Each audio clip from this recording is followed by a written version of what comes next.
pengangguran dan masalah alam sekitar. Ia juga subjek wajib bagi setiap pelajar di Pusat Pengajian Perniagaan AIU. Sebahagian latihan amali, Mas Rani telah membantu mengembangkan perusahaan kedai aksesori kereta milik rakannya ini serta beberapa perusahaan tempatan lain. Permulaan bisnes ni adalah bermula daripada kawan saya. Sahabat saya dia dah bermula awal lagi. Tapi pada masa tu sangat kecil lah. Maksudnya perniagaan hanya jual barang, beli di satu tempat, jual satu tempat. Bila ada permintaan, dia besarkan, maksudnya dia bermula di rumah pula ambil barang dengan lebih kuantiti yang lebih besar lah. Bila dah lebih besar, kita tengok peluang tu ada. Dan pada April 2021, saya pada ketika itu masih belajar di Albukhary International University. Dan pada ketika itu kita di tahun akhir kita ada satu subjek yang dipanggil Social Business. Social Business 2, kita kena buat satu projek. Tim saya masa tu dipanggil Bina Usahawan Dinamik dan Inovatif, kita dah buat. Lepas tu apa yang kita rancang adalah untuk digital marketing kepada usahawan muda. Anak-anak muda lah yang berniaga. Jadi kita pada ketika itu kita buat di Kuala Ketil. Jadi kita ada lebih kurang 5 klien, kita tak minta banyak. Walaupun pada mulanya kita diarahkan untuk dapatkan 10, tapi kita nak 5 sahaja untuk kita pastikan ada yang berjaya daripada 5 ni.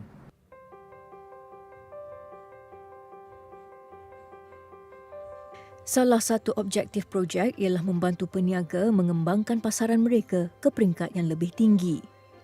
Pada hujung tahun 2021, setelah selesai tugasan di lapangan, Mas Rani menyertai rakannya sebagai rakan kongsi.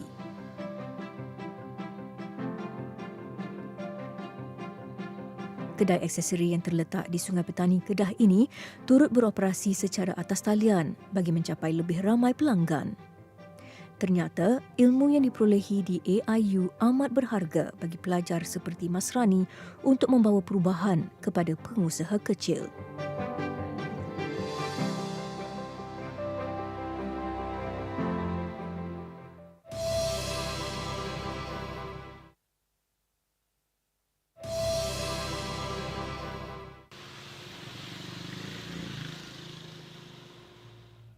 Sedia menyumbang kepada kepentingan komuniti. Nilai murni yang ingin diterapkan dalam setiap pelajar Universiti Antarabangsa Albukhary AIU di Alostar Kedah. Baling dan Sik, dua daerah di Kedah yang dipilih oleh institusi itu sebagai sebahagian projek komuniti angkat. Pelajar AIU turun padang untuk membantu memajukan perusahaan penduduk setempat di sini. Hari ini pensyarah bersama pelajar-pelajarnya meninjau perkembangan perniagaan salah seorang pengusaha. Jadi 80% daripada pelajar Albukhary International University daripada kumpulan keluarga yang kurang berkemampuan daripada negara-negara di luar negara. Jadi bila mereka belajar tentang mata pelajaran social business ni dan kami bawa mereka untuk selesaikan masalah macam contoh di Baling ni sebagai kami punya living lab lah. Jadi segala pengalaman yang mereka belajar daripada pelajaran Social Business 1 dan Social Business 2, mereka akan bawa, kita harap mereka akan bawa pengalaman ni balik ke negara mereka dan buat benda yang sama di negara mereka. Maksudnya they can also solve the issues dekat negara masing-masing. Banana. This is also banana. Pelajar AIU bantu mengembangkan perusahaan keripik pisang Nur Zarila Hassan atau mesra disapa Mak Lang sejak 6 bulan lalu. Mereka berjaya meningkatkan jualannya melalui pemasaran digital, penjenamaan serta kandungan media sosial. Pelbagai pihak turut terbabit dalam pemilihan pengusaha yang dibantu oleh AIU. So pemilihan orang-orang yang kita akan bantu atau masyarakat kita bantu atau kita panggil beneficiaries bergantung kepada latar belakang. So kalau yang kita praktiskan sekarang ni, kita mengambil usahawan kecil ataupun micro entrepreneur yang berdaya maju yang boleh kita bantu dari segi aspek yang mereka kurang. Contohnya dalam kes Mak Lang ni, satu aspek yang kita rasa kita perlu bantu dan isu yang kita dah kenal pasti, kurangnya pengetahuan dari segi aspek pemasaran digital. So di situlah kita rasa pelajar-pelajar kami dan kita sendiri boleh datang untuk bantu. Pakai yang lama kan? Macam mana kita bagi masa 5 hari. Tapi macam orang Sebelum ini, perniagaan yang diusahakan Mak Lang sejak 10 tahun lalu kekal pada tahap sama dikurangnya pengetahuan dan pengalaman. Mak Lang menerima baik usaha yang dilakukan oleh pelajar-pelajar universiti ini dalam membantu mengembangkan lagi perniagaannya. kita rasa syok lah. Badan kita pun duduk tengah orang cari repek kita. Lepas tu bila kita orang main lagi bagi kembangkan, kita macam rasa gembira lah. Macam kan mereka nak bagi orang tahu lagi. Lepas tu budak-budak pun boleh sambil belajar lah dengan cara kita buat ni. Mereka main tengok kita masa kita nak buat. Lepas tu masa koyok, mereka boleh tengok semua lah. Macam kan mereka main ni, mereka nak bagi kita, bantu kita. Kita berasa terima kasih lah, macam bersyukur lah. Macam mereka main nak bagi pasaran kita lebih. Meluas sikit. Macam dengan kawan-kawan mereka pun main tolong beli. Lepas tu mereka bagi alamat kita. Dari Kuala Lumpur pun order. Macam tu mereka bagi kita, kawan mereka rasa. Lepas tu kawan tu kata, sedap, main cari di mana repek ni. Berarti banyak orang jugalah.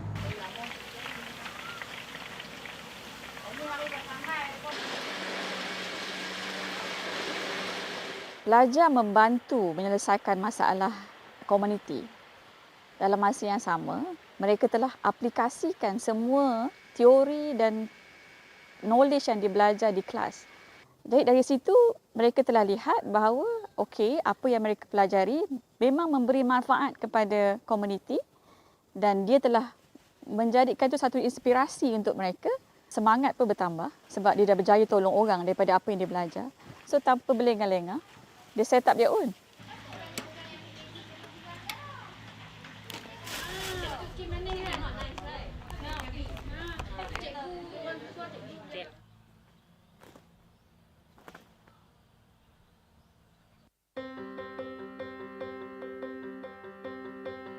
Semangatnya membara mendorong segelintir pelajar untuk memulakan perniagaan sendiri ketika masih lagi menuntut di AIU. Antaranya ialah Arwah. Dia menggunakan kemahirannya dalam komputer untuk memberi perkhidmatan memperbaiki dan membekalkan komputer riba. Kebanyakan pelanggannya terdiri daripada pelajar dan tenaga pengajar universiti ini. The things that is driven the passion, when I found the student, they are in need for the laptop. So when I found that lots of students, they don't have laptops, and most of them, they are suffering using the other laptops, friends' laptops, or maybe they going to the library all the time during the night, so to use the PC. So I saw this opportunity, and at the same time solving problem for the student. So this make me establish this business. Segalanya bermula dengan hanya sebuah komputer riba terpakai yang dijual kepada seorang rakan. Perlahan-lahan, Orwa mendapat kepercayaan pelajar AIU yang lain dan permintaan semakin meningkat. Kemahirannya dalam membaiki komputer juga menjadi sumber pendapatan. Perkhidmatan selepas jualan seperti ini memberi keyakinan kepada pelanggan dan ia meniti dari bibir ke bibir. Ini mendorong Orwa bersama rakannya untuk menubuhkan sebuah perusahaan sosial yang dikenali sebagai Mac Uni. Golongan pelajar diberi kemudahan bayaran ansuran. Kini perniagaannya semakin berkembang melalui penggunaan media sosial apabila menerima lebih ramai pelanggan dari luar kampus. So the courses has helped me very good in different ways about marketing and at the same time management. So this helps me a lot with understand the market mix and how this will benefit the business. So I use the theories that they gave us in the courses to apply it in my business, and that helps a lot. And now this website, it is considered something I took from what I learned from the courses.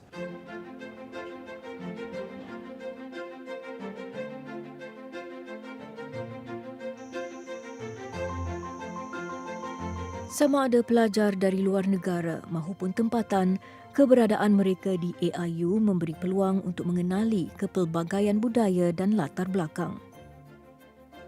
Menjadikan bahasa Inggeris sebagai medium perantaraan rasmi di sini Pelajar seperti Farah dan rakan sebiliknya yang berasal dari Myanmar saling membantu satu sama lain dalam penguasaan bahasa itu. Meskipun berbeza budaya, mereka berkongsi impian yang sama untuk menjadi usahawan berjaya suatu hari nanti. Semangat itu dipupuk dari peringkat awal lagi. Dari segi tengok perwatakan roommate saya, cara dia belajar memang saya rasa macam terinspired lah sebab tengok dia cakap bila kalau boleh time tu dapat assignment, time tu juga dia nak buat, dia nak habiskan. Dia macam motivate saya lah untuk siapkan kerja awal. Tes.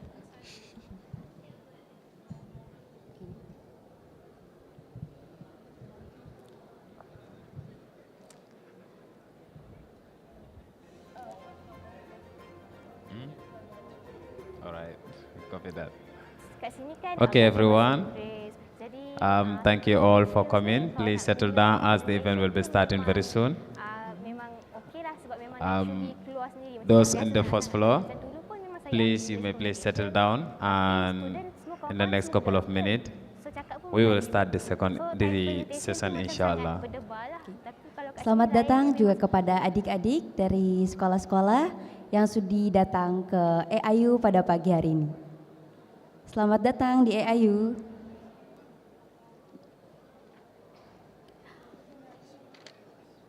What time I was there? Iyo. What time I was there? It's not supposed to be 9:30.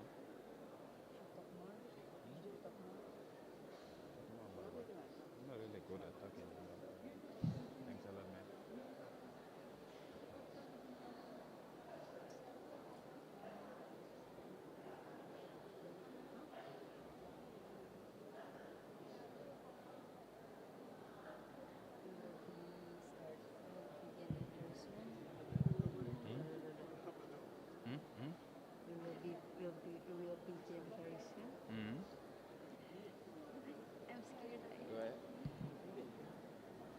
We will begin very soon.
Safety video.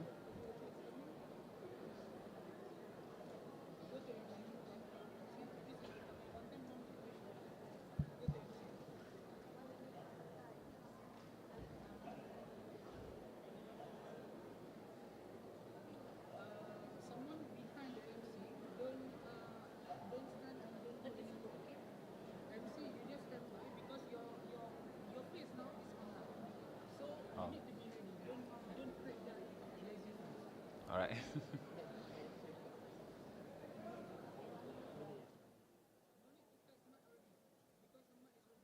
All right. All right.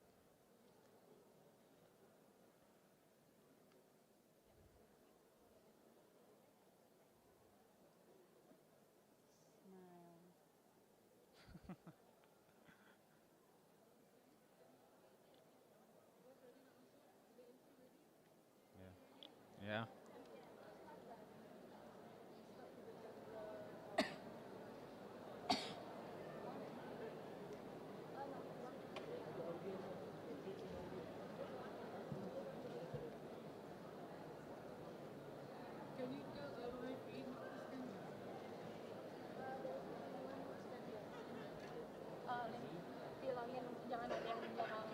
Okay. Finally they are back.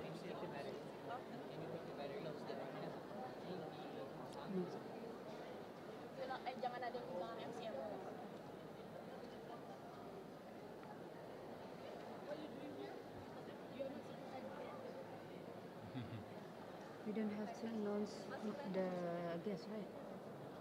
Announce the guest. I think we can. Yes, you can announce them.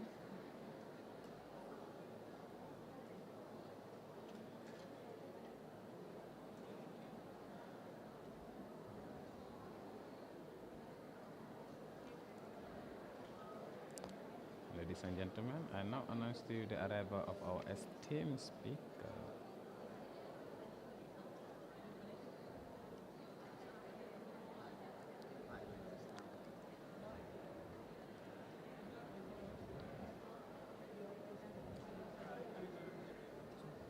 Le-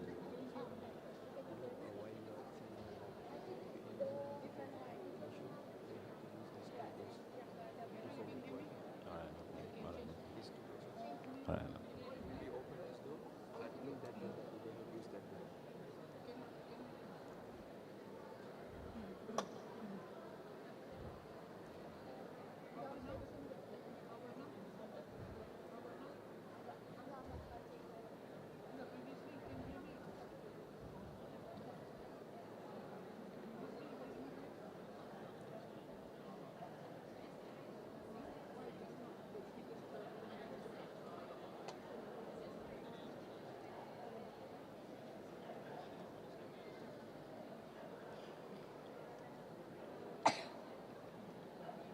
Okay, it's already time.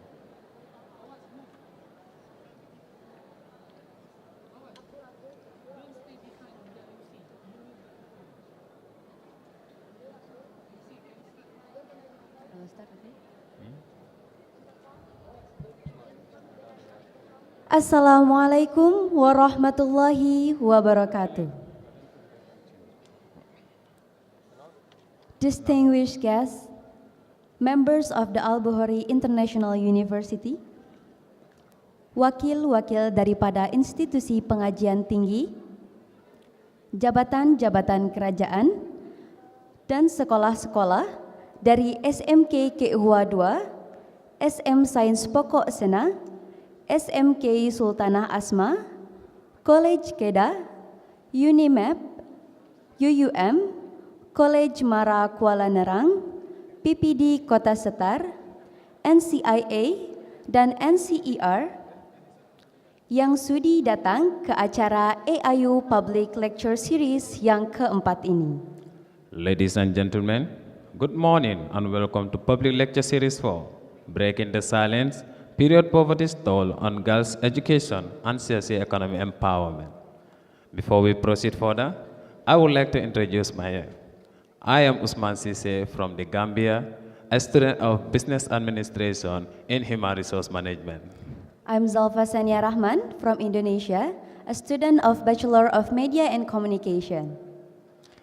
Ladies and gentlemen, we are excited to announce that the AIU Public Lecture Series is also streaming through our AIU YouTube channel.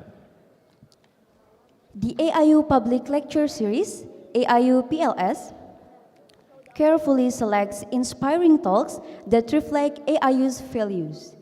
It's a crucial part of our mission to share knowledge through engaging public talks. The series provides a unique change for everyone to hear from exceptional speakers, scholars, and thinkers on various topics. It's also a vital platform for encouraging discussion and lifelong learning. Before we begin our program today, I would like to take this opportunity to express our heartfelt solidarity and support to those affected by the recent events in Palestine. Ladies and gentlemen, in this moment of solidarity, let us pause and hold in our heart the memory of Suleiman Abwanza, a bright second-year student in the Bachelor of Computing and Informatics, whose promising journey was abruptly cut short in the recent events in Gaza. Additionally, let us also remember the 15 Palestinian students whose families we are currently unable to reach. Their well-being remains in our thoughts and prayers during this challenging time.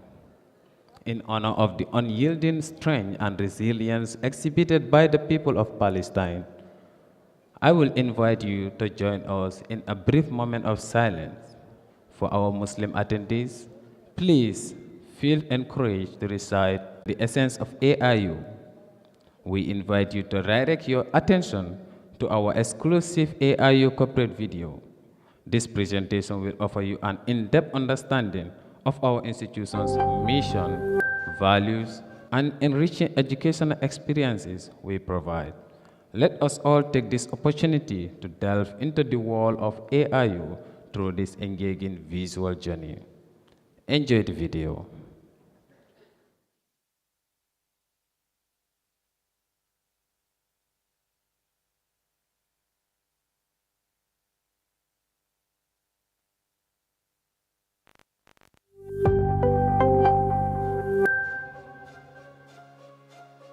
Welcome to Albukhary International University, a unique institution in the peaceful city of Alostar, Kedah.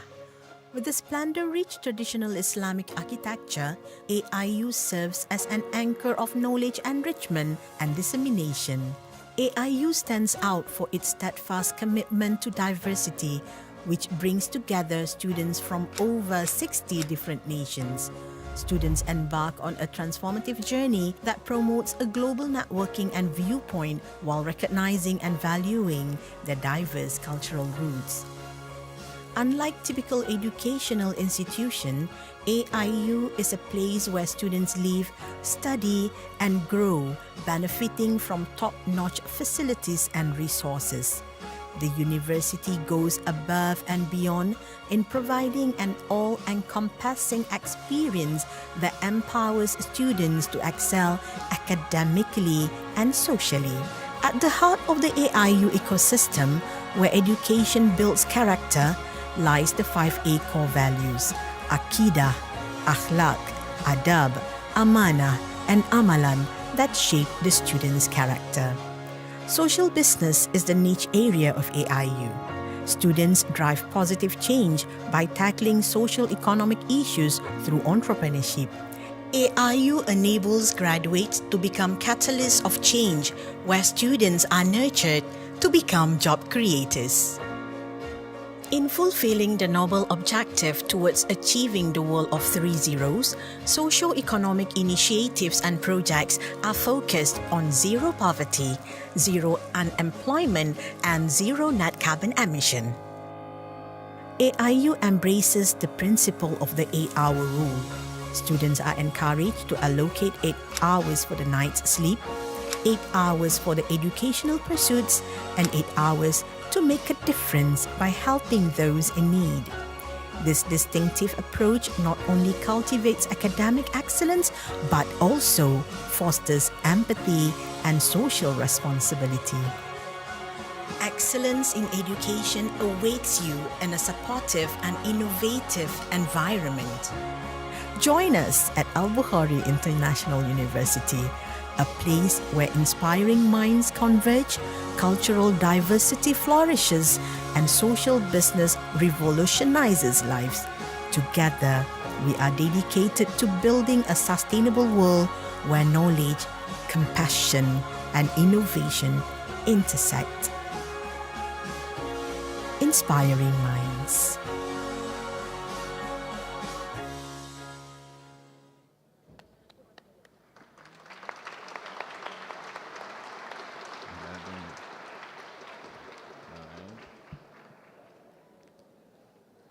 Ladies and gentlemen, if you don't notice, there are booths at the foyer next to this hall that you can visit afterwards.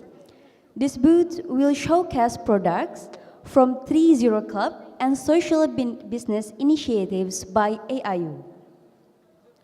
For your information, the 3-0 Club is an initiative towards achieving the Nobel Peace Laureate, Professor Muhammad Yunus' vision of creating a world of 3 zeros. So Usman, can you tell us what are the 3 zeros? Well, actually, as a student of Albukhary International University, we already know what our niche area is and what our focus area is. As far as I know, this 3 zeros simply means a zero net carbon emission for our environment, zero poverty, and zero unemployment, which simply means we are trying to eradicate poverty in our society.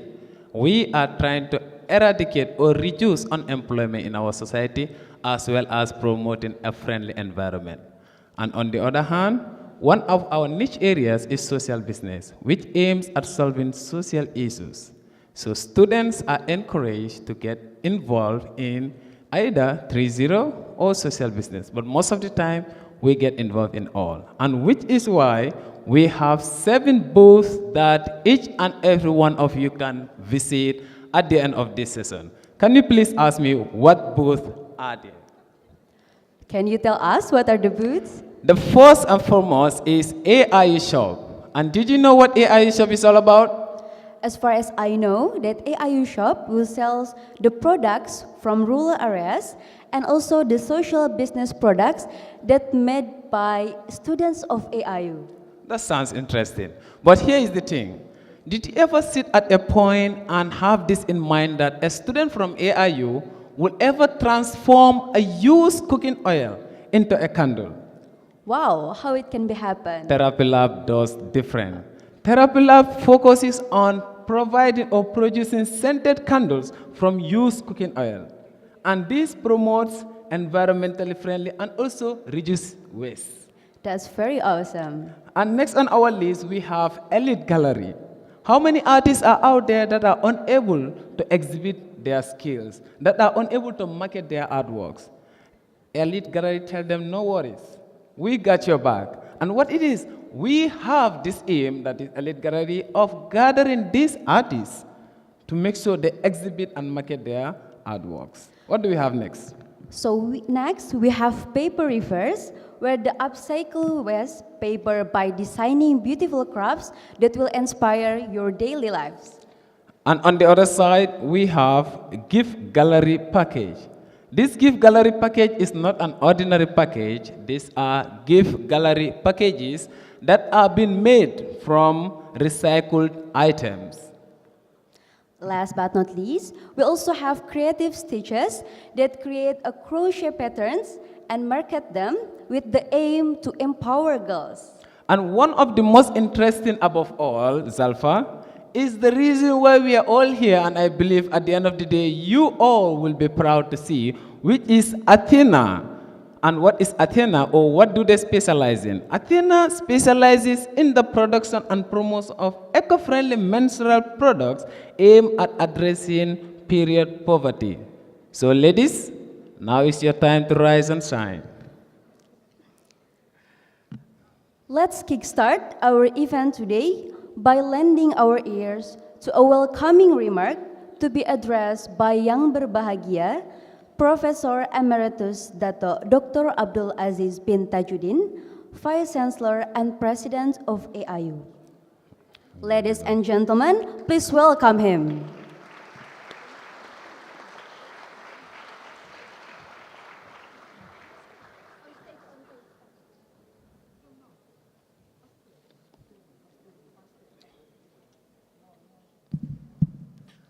Bismillahirrahmanirrahim. Assalamualaikum warahmatullahi wabarakatuh. And salam sejahtera. Alhamdulillah rabbil alamin wassalatu wassalamu ala asyrafil anbiya mursalin wa ala alihi wa sahbihi ajma'in. Asyhadu an la ilaha illallah wahdahu la syarikalah. Asyhadu anna Muhammadar Rasulullah. Amma ba'd. Yang saya hormati saudara dan saudari pengurusi majlis, rakan-rakan saya, Timbalan Nak Chancellor Akademik, Timbalan Nak Chancellor Research and Innovation, pendaftar, tetamu kita pada hari ini, Miss Anja Juliah Abu Bakar, selamat datang. Dan juga kepada tetamu-tetamu kita yang lain dari luar dan juga daripada dalam universiti, selamat datang ke Albukhary International University. Kita bersyukur kepada Ilahi kerana dengan izin dan limpah kurnianya dapat kita bersama-sama pada pagi ini dalam satu program yang amat bermakna yang kita panggilkan sebagai AIU Public Lecture Series. And ini merupakan lecture series yang keempat yang AIU adakan setakat ini. Dan juga saya ini mengambil kesempatan ini untuk mengucapkan congratulations and tahniah kepada jawatankuasa yang telah menjalankan aktiviti PLS4. Mungkin kita beri tepukan kepada jawatankuasa ini.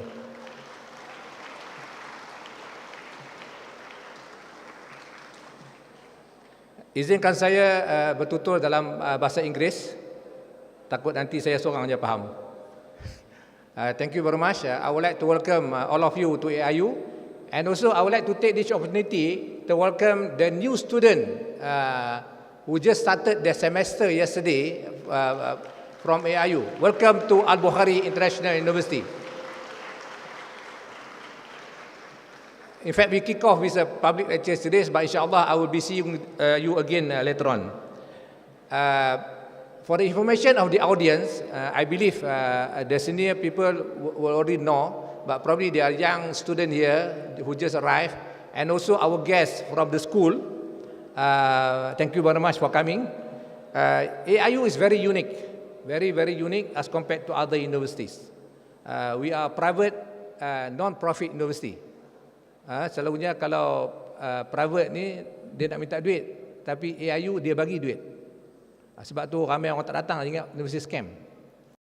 Okey, buat masa ni kami mempunyai pelajar, we have got a student numbers over 1,200 from 60 countries. Jadi kalau jumpa orang yang rasa berbeza atau sikit, mereka bukan parti, mereka pelajar AIU. Okey. Jadi 60 negara sekarang. Macam Alustar ni dah jadi Amerika Syarikat, AS. Dan kalau masuk kampus tadi rasanya macam pergi ke Saudi apa. Siap dengan pokok kurma dan sebagainya. Hebat. Saya ingat orang Alustar pun tak tahu ada kampus secantik macam ni. InsyaAllah harapannya, I hope that the young student here will one day become the student of AIU. Cikgu-cikgu jangan bimbang, boleh buat master dengan PhD. Murah saja. Master 1,000 saja satu semester. Okay. Then all the works will be involved in 3 zeros. But today I would like to highlight that AIU is very unique in the sense that also we want to share our knowledge with the public.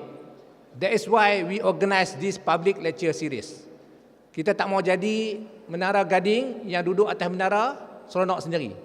Tetapi kita hendak berkongsi maklumat. We want to share the information with the public.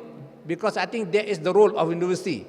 In addition to educating the students of AIU, we want our presence here to be felt by the society. As you can see from our corporate video, we practice 8-hour rule.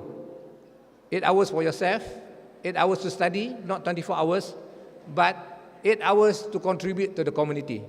That is very important because the presence of university without benefiting the community will be by itself not very true to the meaning of a university. The community should benefit from our presence. That is why today we organize public lecture series, and this public lecture series will continue to be held in the future, inshallah. We bring in people who are going to talk to you from your heart to the heart, not from the textbook to the heart. We bring in people who are practicing that idea of social business, that idea of helping the community. This is what we wanted to do, because they will talk passionately about what they are doing. And for the students of AIU, please listen, please gain the experience from what she's going to tell you. And because of that, when you go back later on, or even probably now, you will be able to do some project that will be able to help the community. We bring in people like Anja, Juliah, so that she will be able to inspire you, to tell you what you can do. Because some people thought that when you want to do business, when you want to help others, you need a lot of money. We brought in people previously who started from zero. Money is not a problem because they can do things. And if you see that at our project that we did here, most of them did not require a lot of money. But they require a lot of passion, a lot of inspiration, and a lot of deep thinking on how to do things the simple way, but very beneficial. And I hope by today's talk, Anja will be able to inspire all of us. It has been our motto, AIU motto, inspiring mind. Hopefully that she will be able to inspire. I will not talk about her CV. I think the MC probably afterward will introduce her. But I hope that Anja talks will bound to be a source of enlightenment, inspiration, and motivation. I will not take a lot of your time, or else I'll be the main speaker. So once again, Anja, thank you very much. I met her through online, but now is able to see herself face to face, not through Facebook. And also, I would like to welcome her because I was informed that this is her first time also to Albukhary University. You are quite lucky because not many Alostar people also know there's a university here. And to the rest, to our participants from outside university, thank you very much for spending your time here. I hope you'll find the time here very useful. And please take your time also to take pictures and so on, what they call it, before you go back, because you may not know when the next time you can come in, because we do not allow public to come in just to visit, unless we have got program. I'm happy to see now the hall are full. We can accommodate 1,008. I think we are already over that, 1,000 marks. And thank you very much. And my dua, and also our dua to our friends in Palestine, that what they call it.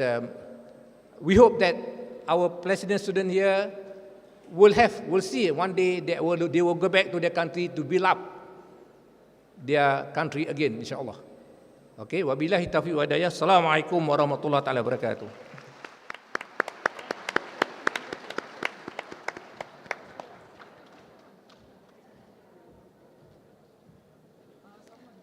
Thank you very much, Professor Emeritus Dato Dr. Abdul Aziz bin Tajuddin.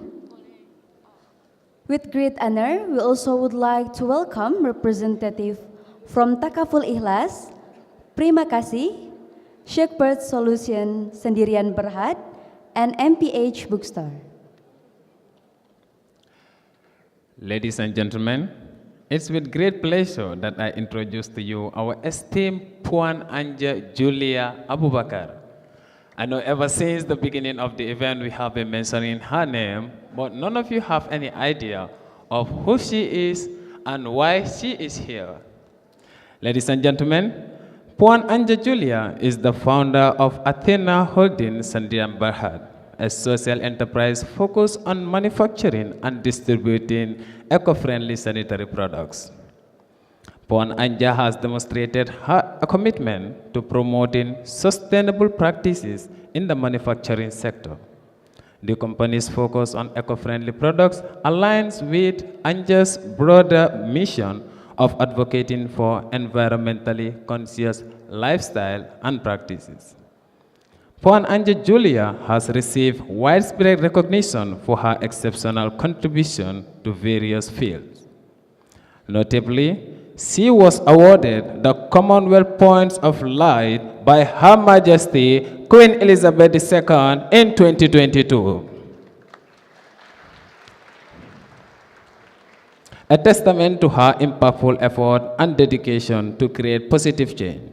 In the same year, she was also honored as a Wiki Impact 100 Impact Influence on Gender Equality, further solidifying her role as a leading advocate for gender inclusive and empowerment. Anja's unwavering commitment to sustainability was acknowledged with the Sustainability Leadership Award in 2020 by GPM Global. Additionally, her notable inclusion as one of the top 6 Asia women in business sustainability in the same year underscored her influence and leadership within the global sustainability landscape. Moreover, her significant contributions were recognized locally when she received the Malaysia the Star Golden Heart Awards in 2017 and was listed among the top 10 Malaysia women social entrepreneurs in the same year. Internationally, Anja's outstanding work was celebrated when she received the Outstanding Asian Woman Entrepreneur Award in Hanoi, Vietnam in 2016. Her achievements have continued to garner attention, solidifying her position as prominent figure in the global social entrepreneurship and sustainability arenas. Ladies and gentlemen, please join me in welcoming the inspiring Puan Anja Juliah Abu Bakar to the stage.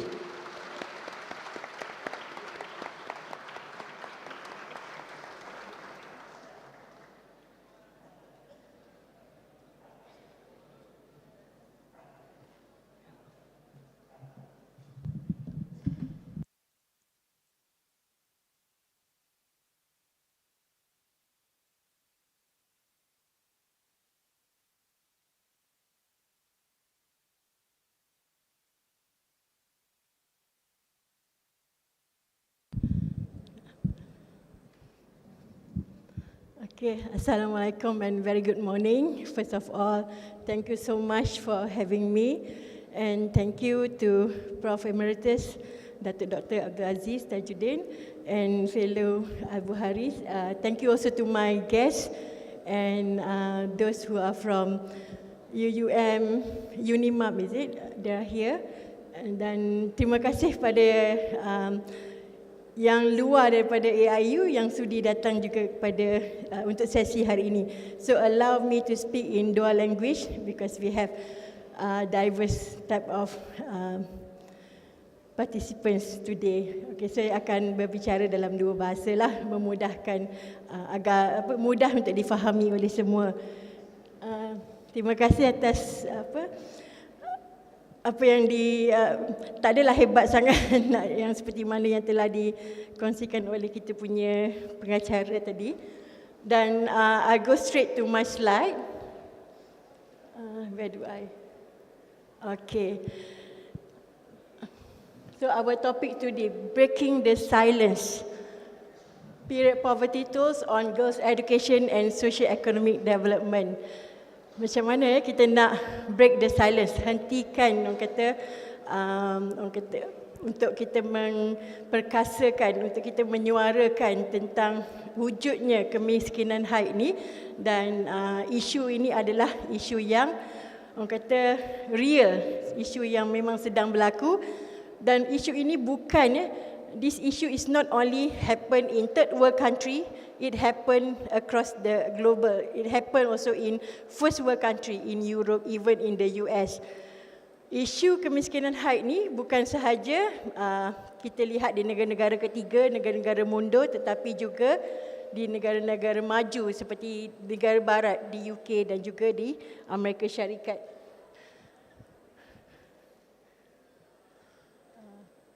So seperti yang diperkenalkan tadi, my social enterprise is called Athena Holdings Sdn Bhd. It started inspired after reading a book called Blue Ocean Strategy, recommended by my lecturer in 2007. So 2008 have made me move from work in the corporate world to becoming entrepreneur. But I made the decision to become full-time entrepreneur in July 2012 after 6 months considering to leave that comfort zone. I was like 12 years working in an oil and gas industry, a UK-based oil and gas and shipping industry, where the company itself already founded in 1750. Imagine I was working with a company that already exists more than 250 years. That's how I learned about sustainability in business. And this is the product, washable, reusable product.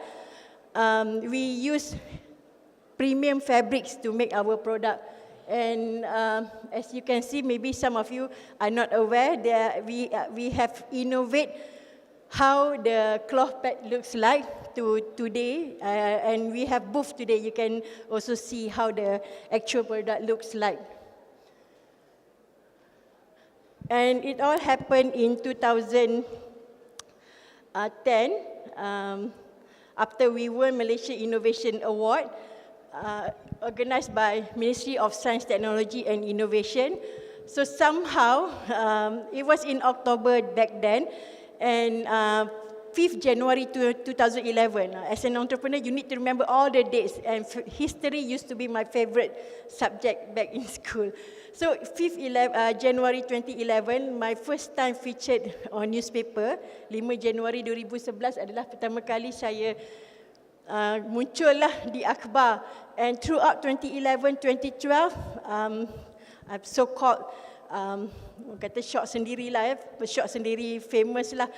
After being featured in court for interview on television, radio, being featured in magazine, media, all type of media. And that's when, I remember August 2012, when NST featured about our work, they give us 3 pages coverage nationwide. And that's when it lands to Sabah. Because NST, they have it across Malaysia. And in September 2012, I received a call from group missionary in Sabah, who actually happened to read about the products and asked if we can sponsor. Honestly, I'm quite reluctant to sponsor because when they contacted me in September 2012, I just start my entrepreneur journey. I just left my full-time work for 3 months back then. So quite hard for me to sponsor, so I just ignored the call. But what I really thankful to these people because they keep on so-called harassing me. Puan, bila boleh kasih kami puan? Kesian sama ini budak puan. Tak ada, mereka tak ada tuala wanita puan. This is how whenever they call me, ask if I can sponsor the pet. And it's quite hard for me because at that time, a set of sentry pets, kita jual RM150. We sell a set at RM150. So imagine for me to give out for free for 33 girls. Quite hard, right? But they persist, they quite persistent, keep on calling and calling until I give up.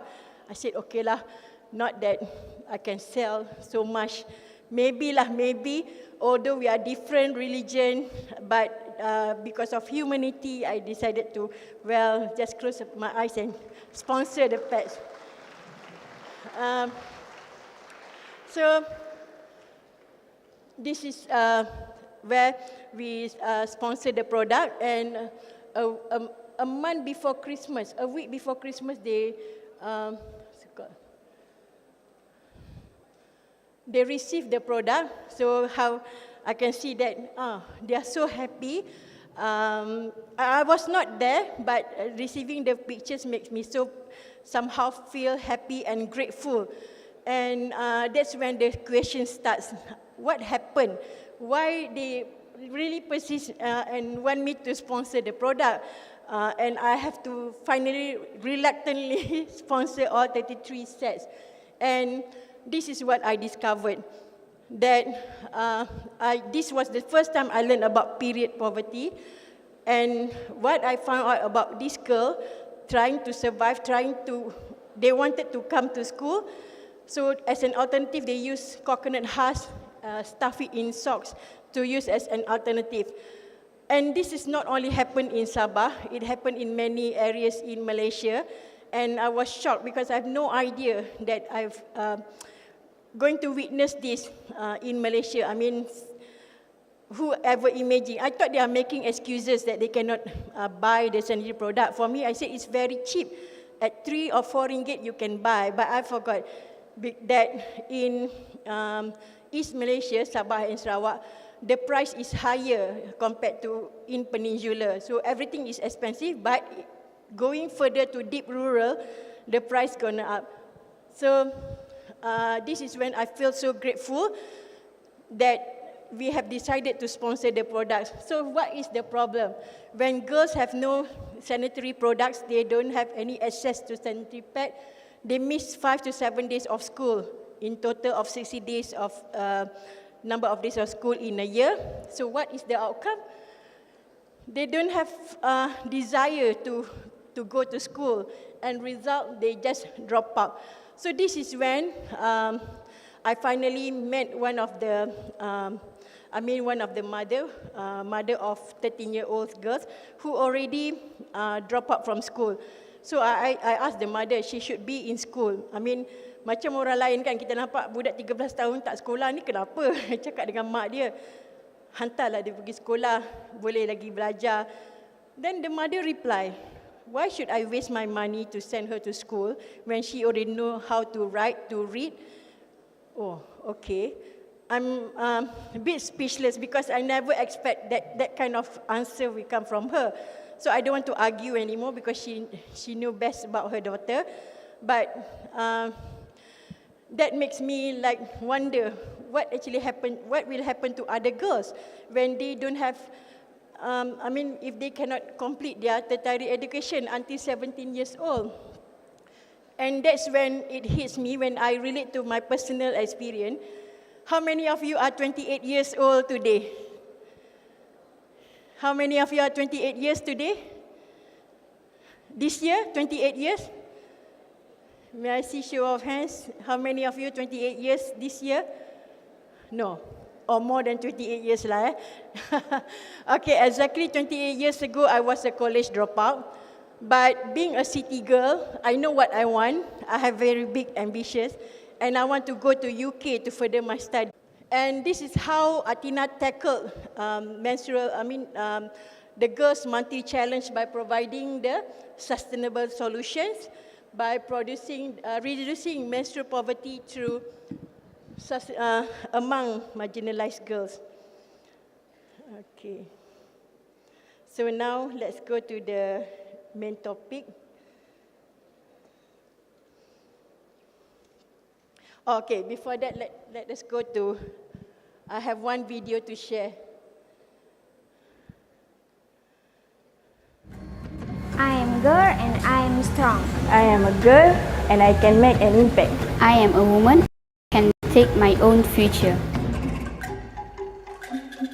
In average, Malaysian women spend 200 to 300 a year on disposable sanitary products. Hi, my name is Anja and I'm the founder of Athena Holdings Sdn Bhd. We are a social enterprise that produce a washable sanitary product, which is a healthier alternative product to disposable pads in the market. Apparently, there are 15,000 Malaysian girls miss 5 to 7 days of school in a month when they have their period. That's what we call period poverty. The result from that is that many girls actually drop out from school. That's when we decided to start with a campaign called Girl Empowerment, where we want to keep girls in school. The first mission of Athena back then was to provide the solution by providing the sanitary product, and we want to ensure that all girls have their right to finish school. We produce washable sanitary product consists of sanitary pad as well as diaper.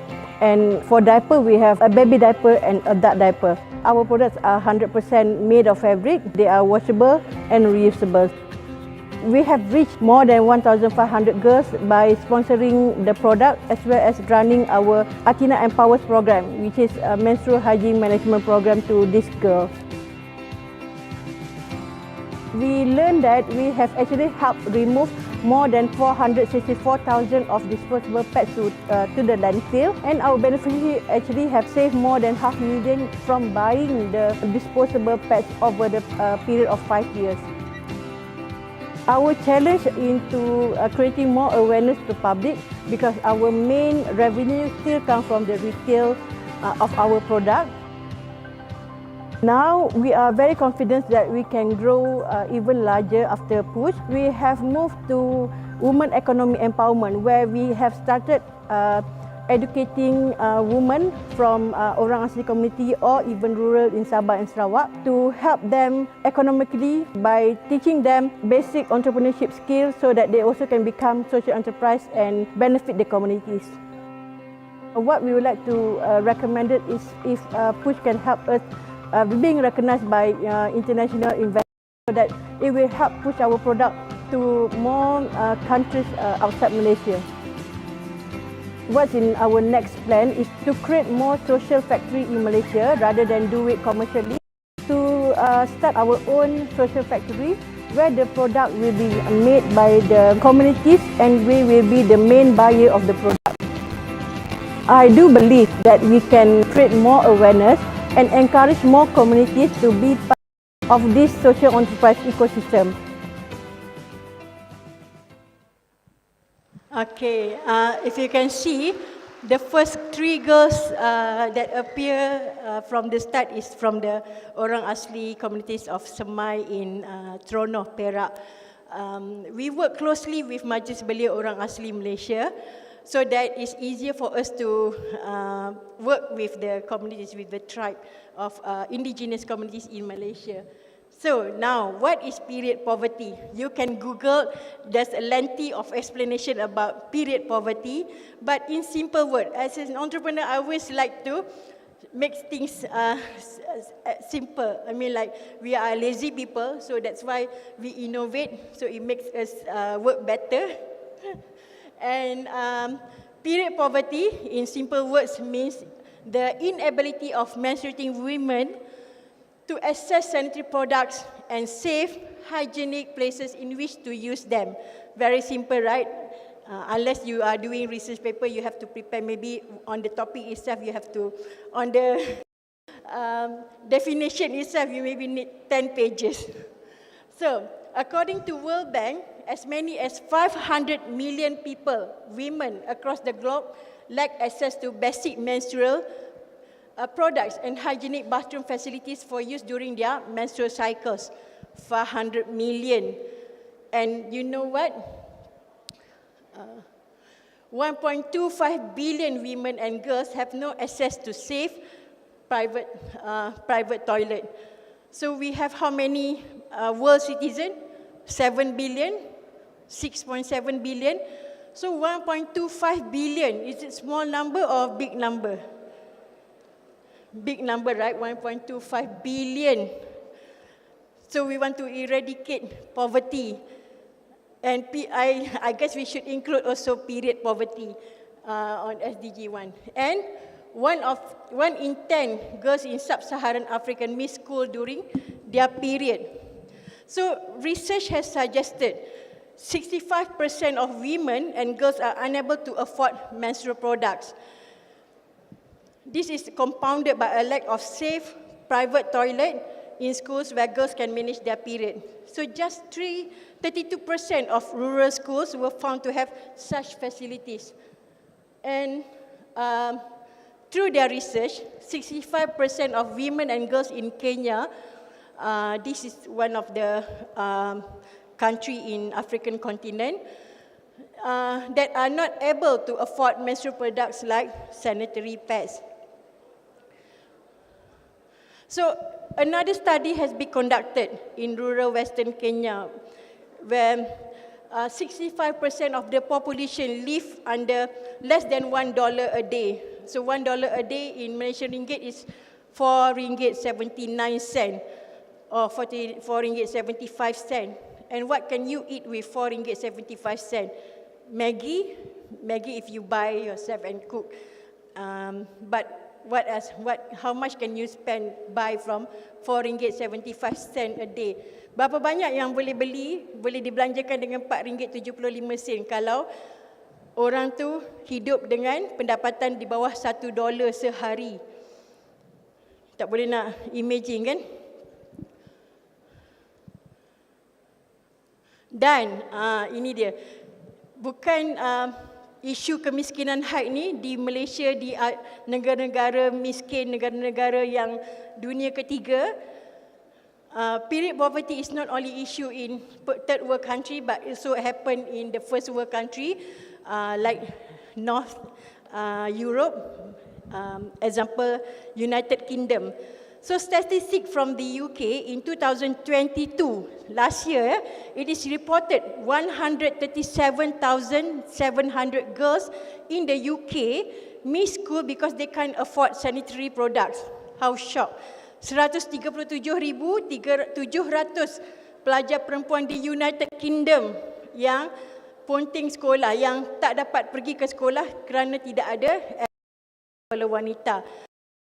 Kalau 2012, if in 2012, where I learned 15,000 Malaysian girls miss 5 to 7 days of school due to period poverty, but in UK last year reported 137,700 girls miss school because they can't afford to buy sanitary products.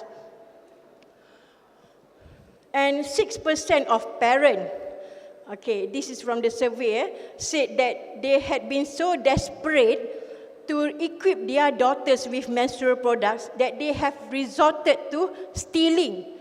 6% antara ibu-ibu yang mengaku tidak mampu membekalkan tualan wanita kepada anak gadis mereka, menyebabkan dia terpaksa mengambil keputusan mencuri. Saya rasa kat Malaysia tak ada lagi isu mencuri tuala wanita, tetapi dimaklumkan di UK ada. So this is first time I heard that some mothers that desperate have to steal sanitary product to give it to their daughter. So a survey, this was done by Plan International UK, found more than a third of girls or young women aged 14 to 21 in UK struggled to afford or access menstrual product during pandemic. So this was bad during pandemic. And this equivalent to over 1 million girls during pandemic, 1 million girls.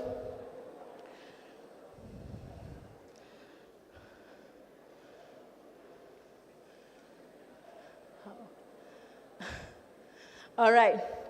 So another study in Missouri, this is in United States. In 2019, nearly 2/3 or 64% of women were unable to to afford menstrual products. So women, what do they use? They use cloth, rags, tissues, toilet papers, and for some, they use children diapers or paper towel taken from public restroom. See how desperate they took the used soiled baby diapers, clean it, dry it, and use back as a substitute to sanitary pad. So nearly half of women, which is 46%, could not afford to buy both food and period products during the previous years. I mean, this was before pandemic, before 2020. So imagine and study done in Missouri, US. So, in New Zealand, what happened in New Zealand? 90,000 school-age girls stay home from school because they can't afford menstrual product. which is 1 in every 12 girls in New Zealand.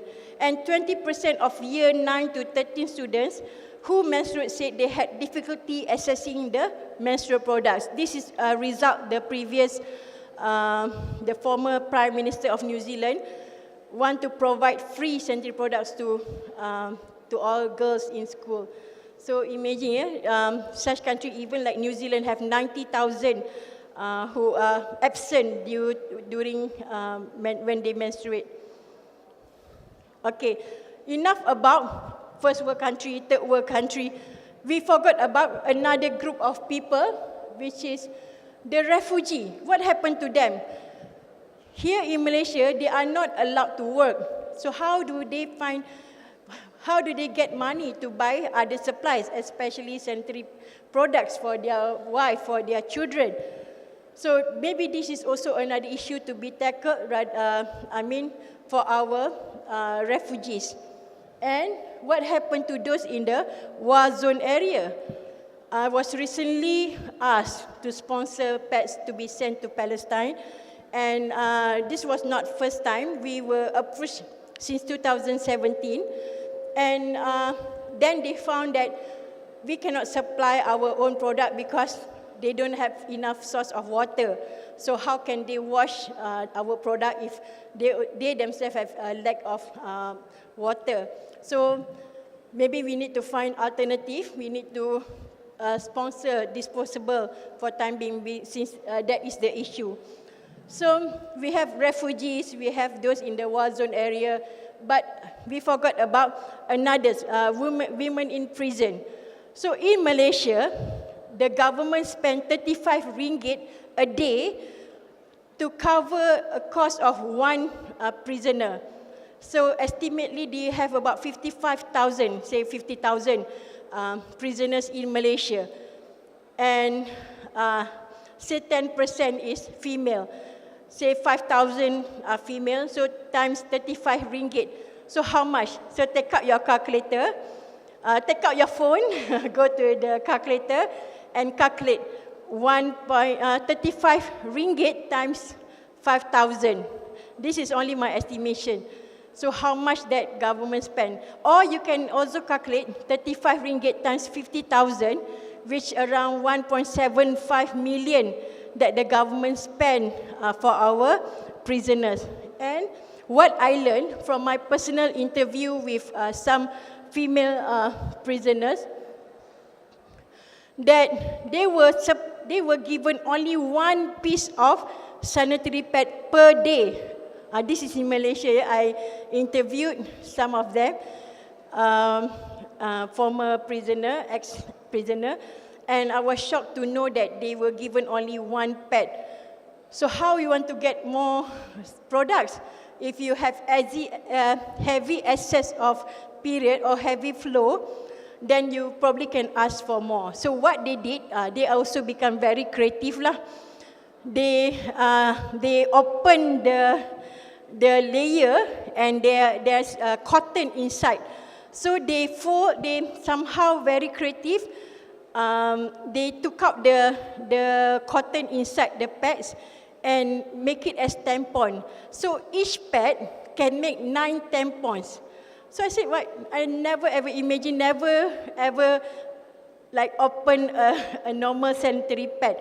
So I have this conversation with the current minister of women minister, and I just share with her what my findings from interviewing former prisoner, female prisoner, and in what ways we can also, play our role in helping them. Like, I cannot imagine to use only one pad in a day. So, what about the impact of period poverty to students? What do you think? What kind of impact to students? Like what I shared earlier, they already have low self-esteem. Ni impact untuk pelajar-pelajar yang terkesan akibat kemiskinan haid. Sebab mereka dah lah memang low self-esteem. apa orang kata kesedaran yang sangat rendah diri dan dia malu, feel embarrassed with other peers kan, dengan rakan-rakan, dan ni yang result drop out from school. So this is where we play our role even as university student to help our younger sisters to stay in school, support them, give them more, motivates them. And this is also the student period poverty statistics. So 84%, this is survey done in the US. Ini kajian yang dibuat, survey, interview yang dibuat kepada remaja di Amerika. So 84% remaja yang tidak ke sekolah sebab mereka tidak ada akses kepada tuala wanita. 84% of teen in the US decided not to go to school because they don't have access to menstrual product, and 66% stated they don't want to be in school during their period. So imagine, one, they cannot go at all. Second, they decided not to go to school because they don't feel like want to go to school. So what is the impact to the socio-economy? So what happened if you at the age of 13, 14 already drop out from school? Do you think you have bigger job opportunity? In fact, our graduates also struggled to find jobs, but of course they are looking for something that relevant to their academic qualification. But what about this girl who have no tertiary education, and would they be able to get the jobs rather than they maybe can be shop assistant or become domestic helper? Or maybe just nowadays they can, if they're creative, they can sell through social media, they can use TikTok. But how many are talented or having the know-how to start selling? And can they make money? Or do they are the recipient due to lack of job opportunity or skill, opportunity to upgrade their skill? So what happened in other countries? So they use banana leaf, they use even cow dung, and you see in the photo, the female, the girl is digging a hole, and you know what? They will sit on that hole throughout their menstruate. So I can imagine how unhygienic it and quite, I don't know. And this happened in most sub-Saharan in Africa, where these are a non-Mediterranean, so consists of those in East Africa, West Africa, South Africa, and in the middle. So I mean, this is the risk. The risk is very high.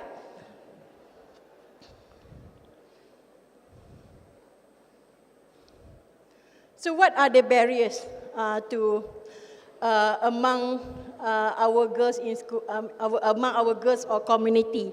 I guess one of the barriers is because lack of awareness. We don't do enough public talk or awareness in school or within community to teach about issues like period poverty, and lack of acceptance. Some, like me previously, ignorant.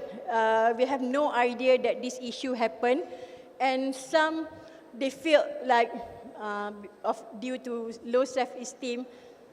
And third one is lack of access to menstrual product. So as a social business or maybe an NGO, what can you do? What action can you take to stop this? So what we do is we work with communities. We do the awareness program. We teach the girls about the importance of education. So when Athena goes to these rural areas, to the indigenous communities, what we do, we not only providing education on menstrual hygiene, but we also teach them empower them to self-respect, to respect themselves, the importance of education so that they will stay in school until they're 17. And once we identify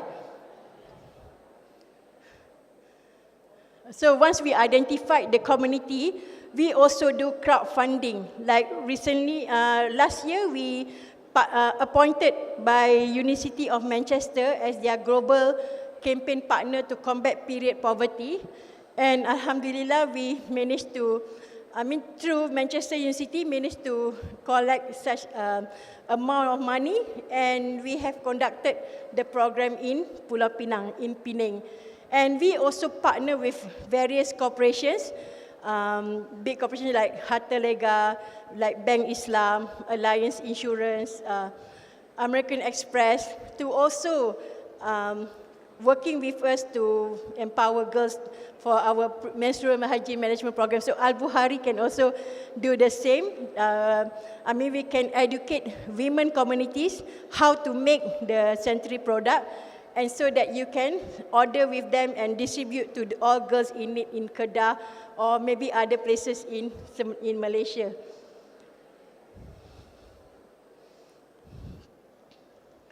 So, this is one of my important notes to take for students especially who wish to do community works, want to do CSR or engage with community. First thing first is to identify their needs, not planning to do what you think they want.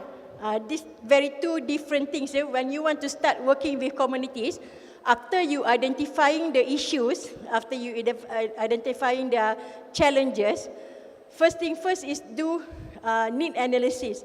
What do they need? Not what do you think they want.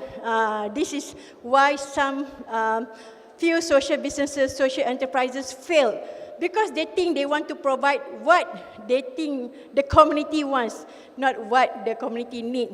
So if you think education is the key to change one community, so plan in what kind of education. Is it formal education? Is it maybe skill education? Maybe you need to teach them some skills so that they can move out. Maybe if you are a mechanical or electrical student, can teach them some basic about wiring.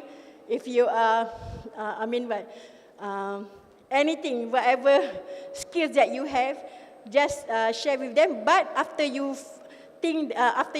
do your own findings and know what they need. So I've been working with, there are about 18 indigenous communities in Peninsular Malaysia, and 18 different needs. Every villages that we visited, they have different needs, and which include in Sabah and Sarawak. Different rural communities, different needs. So not what you think they want, that's too dangerous. So over this period of years, like since 2012 until 2021, 22, working with communities, this is what we do, fact findings. You need to do journaling. The moment you identify their challenges, the moment you know what they need, start doing your journaling. When do you interview them? In one community, in one village, how many adults, how many female, how many male, how many children, how many girls, how many boys, how many have achieved certain higher education, how many that are not in school, how many illiterate. All this, every village, you need to journal them. You need to have data. And for your info, data is a new oil. Data is gold. That's why you can say data mining. It's gold, it's oil. It gives you money if you have enough data. So what are you going to use this data for? Maybe it is used for some corporate companies. Maybe it is used for the government. So, as someone that active in NGO as well in running my own social enterprise, we use this data that we gathered since 2012, and we actually share it to the ministry. So, previously, We never hear that any agency tackle on period poverty, but for the past 2-3 years, now they are also playing their role in combating period poverty. So it's a good sign to see that our government agencies also playing active role in combating period poverty. So in Malaysia, we have started work with few state government, a few agencies that also believe to combat period poverty. And good thing also, our voice is heard. You have data, right? Data is gold, data is new oil. This is what the ministry want. This is what they need to make decision. So you can go as a subject matter expert because you have done enough. You have journaling, you have the data, you have the fact of each villages. You know how many that in school, how many not in school, how many illiterate, how many needs to, what kind of help that you need to provide. So if the government have all this info with all the facts and data, so they can do something.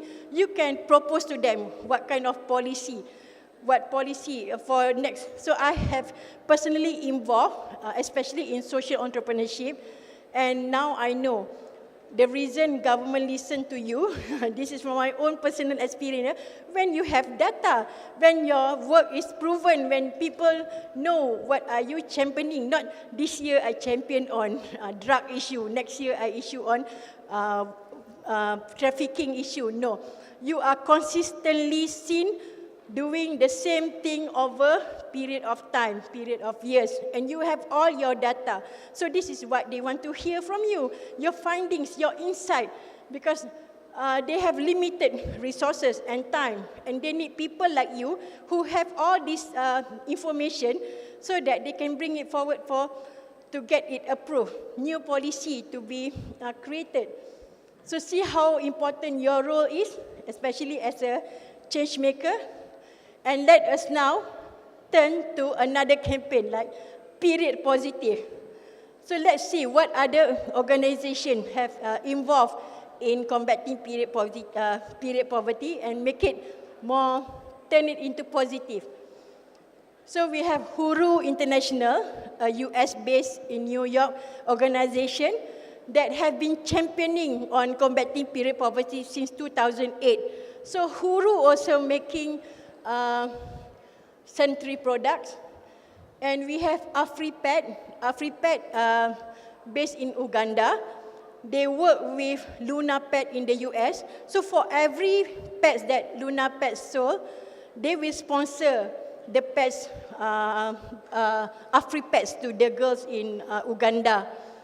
And Bana Pets, I happen to meet Richard from Uganda, who produced Bana Pets, a disposable pet that made from banana fiber. You can Google all these brands out there. So, what else can you do? In what ways you can create impacts without borders? So, like what I said before, once you know the challenge of certain community, if not in Malaysia, maybe in Thailand, in Cambodia, or maybe in your own country, your own villages.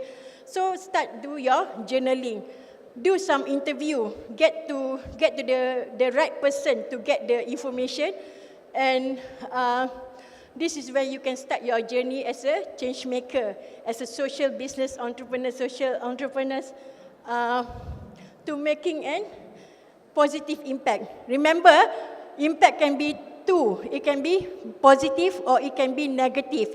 So wrong design program can lead to a negative impact. So not everything impact or outcome is positive. So the least you can do is to see what positive outcome from that activity that can lead to positive impact. So one of the most important thing to know is theory of change. I guess those who are, studying about social business, you have been introduced or know how to use theory of change. Is the heart of the business itself, because this is where you already see, visualize what kind of impact can you create and then you start from start. What activity that you're going to do. So from theory of change, there are activities. So you know the activity that you want to do, and then what are the inputs needed. Inputs can be, if you want to conduct training for youth at risk, for example. Have you ever known about Discover Muay Thai? Have you, maybe you can Google or YouTube Discover Muay Thai, how they empowered you at risk through Muay Thai sport. So the input will be trainers, they need participants. So the first time they work with those from Henry Geni youth. Henry Geni, sekolah budak nakal. And then the output. Output is always the numbers, tangible. They need 8 youth at risk to be trained. They need 4 trainers. They need 10 facilitators. The students train for 4 months and 10 hours a day. So these are all inputs, the output, the tangible that you can count. And then the outcome. What is the outcome? Outcome is intangible. So how you can get the outcome is through interview. How many, all the participants happy? Can you have a meter to measure happiness? No, right? So through interview, all 8 participants are happy. And maybe some of them overwhelmed because they never been exposed for social gathering, but then they get used to it. So that is immediate outcome. Immediate outcome after the 4 months program. But what about after 3 months later, 3 months after program, or 6 months after program? You can see a medium-term outcome where these youth at risk are no longer involved in crime. They have no police report. They are no longer mat rempit, speeding. There are no more. They are clean. And after 12 months, they are still clean. So this is the outcome that you want to see, that you can predict. But today, 8 years after the first program launched by Discover Muay Thai, you can see where they are now. They are trainers, they are fighters. They even won, I can't remember, gold or silver medal from Sukan Malaysia, Sukma. So these are the long-term outcome, or you can say impact, because it's already 8 years now. And some of them even get married. So they have become responsible citizens, no longer involved in any crime anymore. So this is how you can replicate the model, and this is why I believe I can claim that you can create impact without borders, being involved in social business or social enterprise. So for Athena, we measure through our product impact on the economical, because every year, Malaysian women spend 200 to 300 a year on menstrual product, but by purchasing our product at 250, it can be used for 3 to 5 years, so on the economical. And because it's environment friendly, this is also we measure, because every 1,500 girls who have received our product that use continuously for 5 years, we have helped reduce 464,000 of disposable pads to the landfill. So you have another data, right?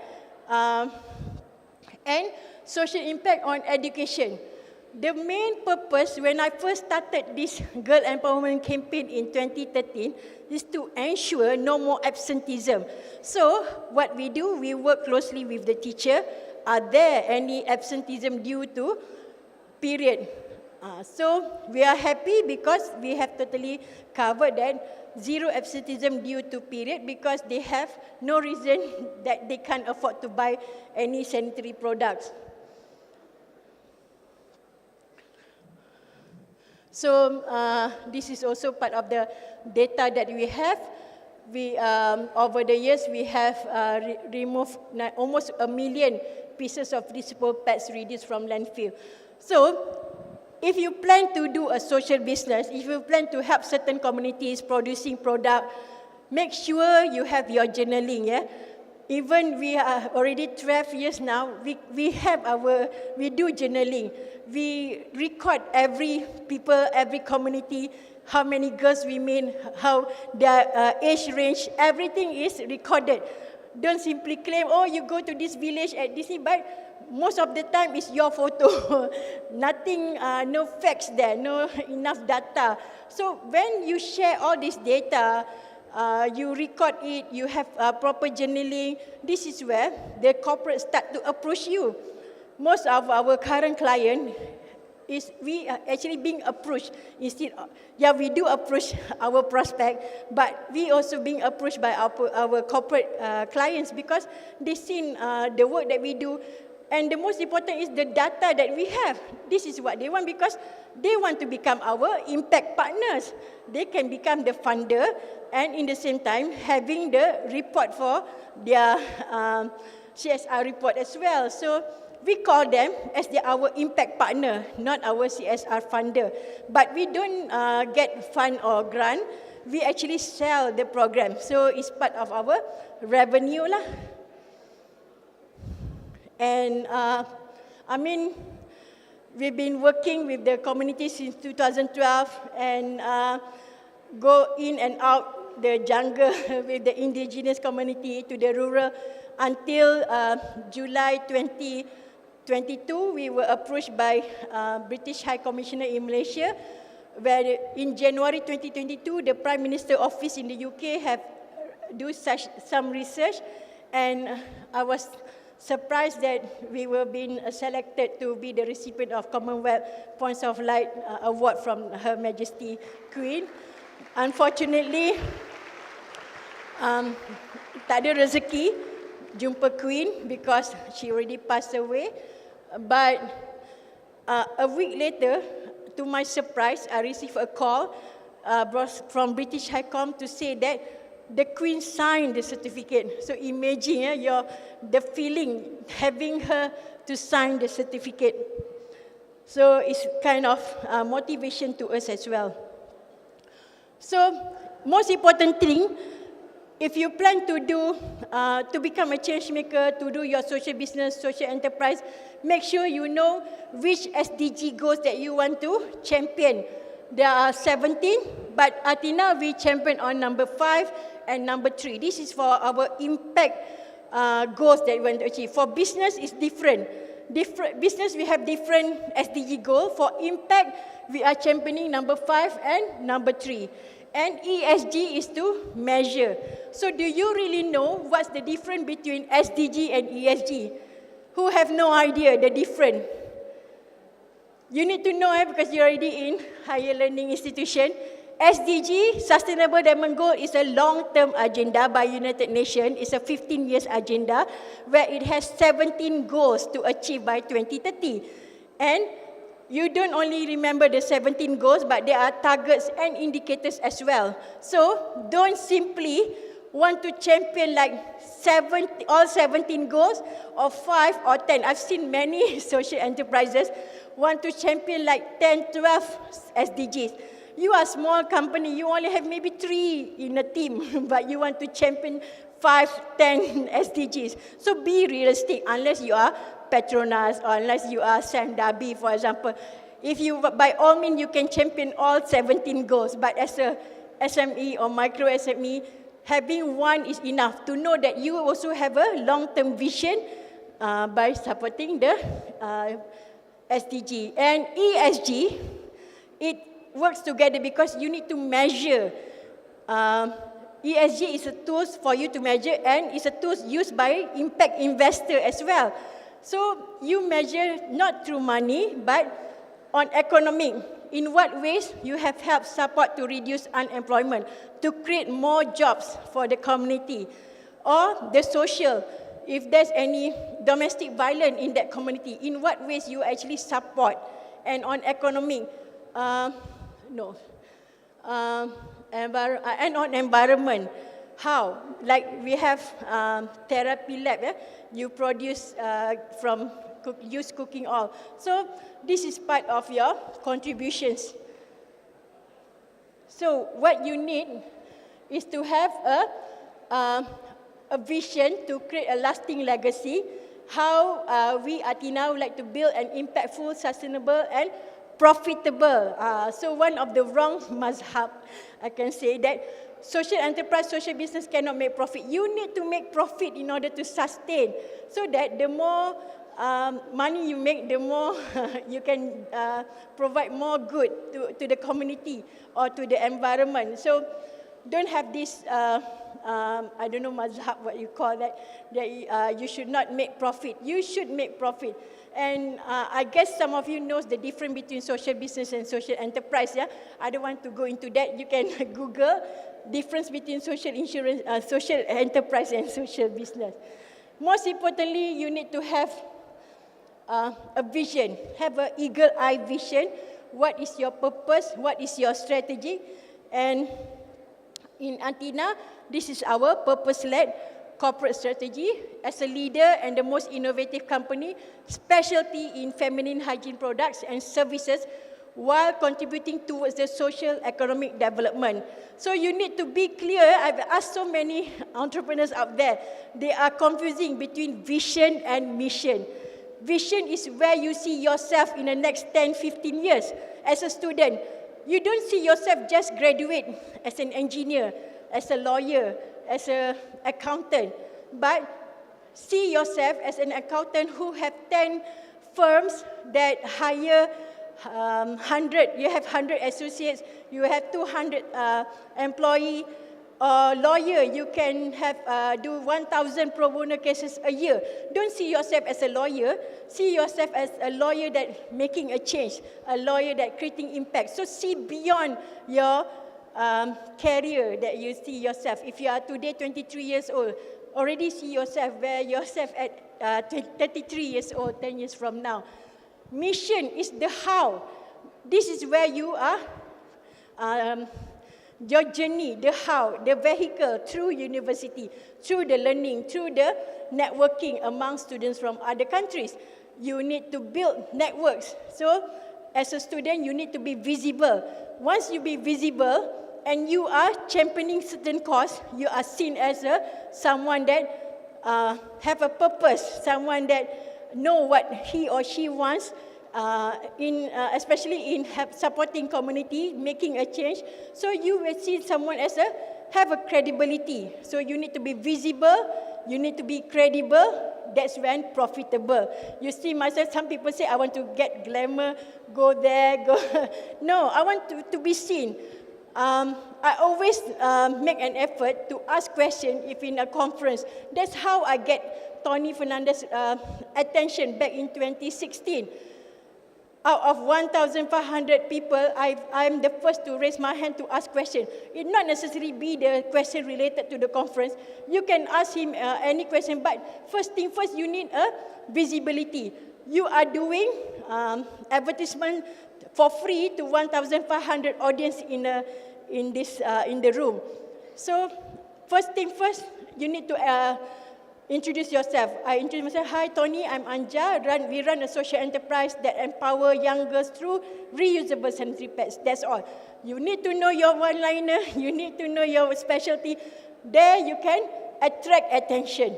So you are seen as someone that have credible, and that is when you gain trust from other people. Once you have your visibility, credibility, trust, that's when you start to get more money. So, you need to be someone with strategy. And doing all that, it's easy for me to do crowdfunding, securing funding from outside Malaysia. So why I travel? Because I already have enough story. People can Google about me. So whenever I go, I always get referred.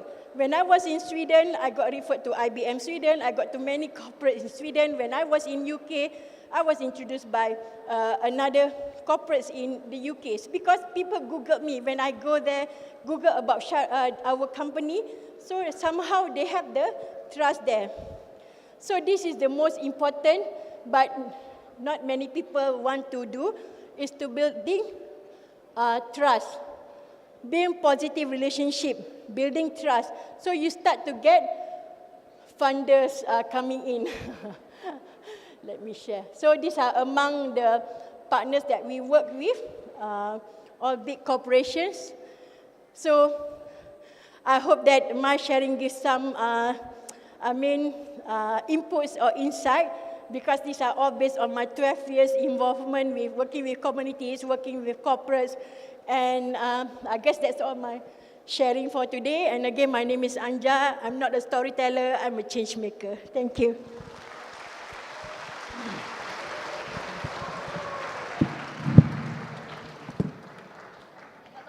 Ladies and gentlemen, can you all please give a round of applause to our honorable speaker, Puan Anja Juliah. Wow.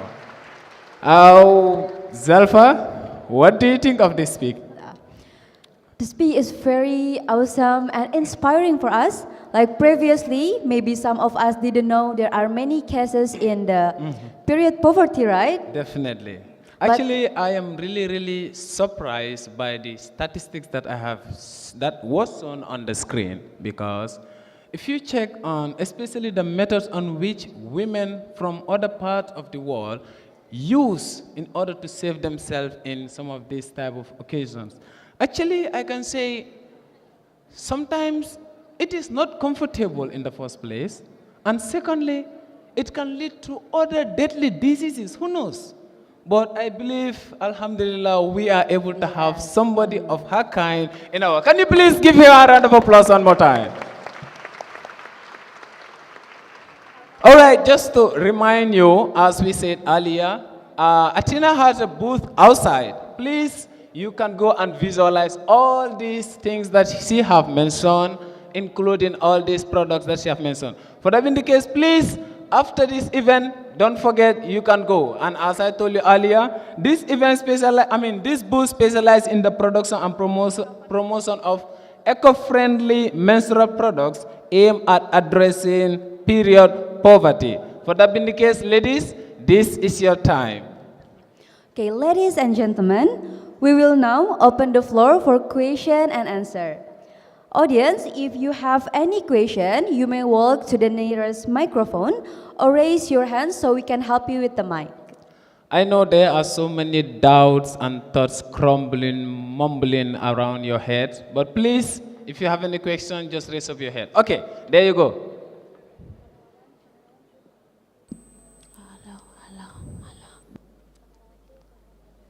All right, can somebody please pull down the mic a little bit lower? Yes, thank you. Hello, test.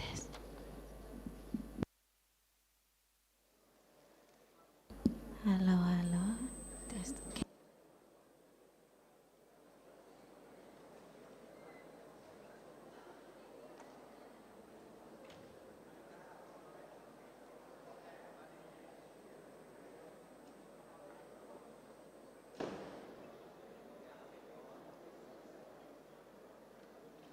Okay, hello everybody. So those with questions, the floor is open to you.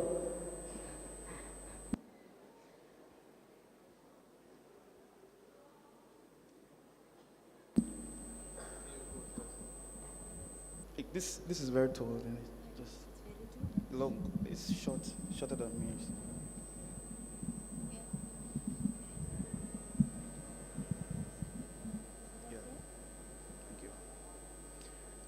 Hello, assalamu alaikum. Salam. My name is Kamaldeen Abdullah Ibn Chambas, and I'm pursuing Bachelor's Human Resource Management. First of all, before I proceed, ladies and gentlemen, let us show some love to our madam for this precious lecture. Ladies and gentlemen, let us show some love. In fact, myself, I'm so happy when I see women impacting the society. My question is very, very simple. Has to do with the sanitary part of women. We realized that there were a lot of women that are facing challenges when it comes to assessing sanitary part. I want to ask, there are a lot of women that are on campus here that are also having skills when it comes to producing this traditional sanitary pad. However, there is lack of funding. So I want to ask whether there can be any partnership between your organization and the school to help these people to get access to funding so that when they go back to their country, they can produce this traditional sanitary pad. Second question has to do with the funding. There are a lot of associations on campus that, when it comes to my association like that, we have a lot of students that are also having skills. However, they are not having funding.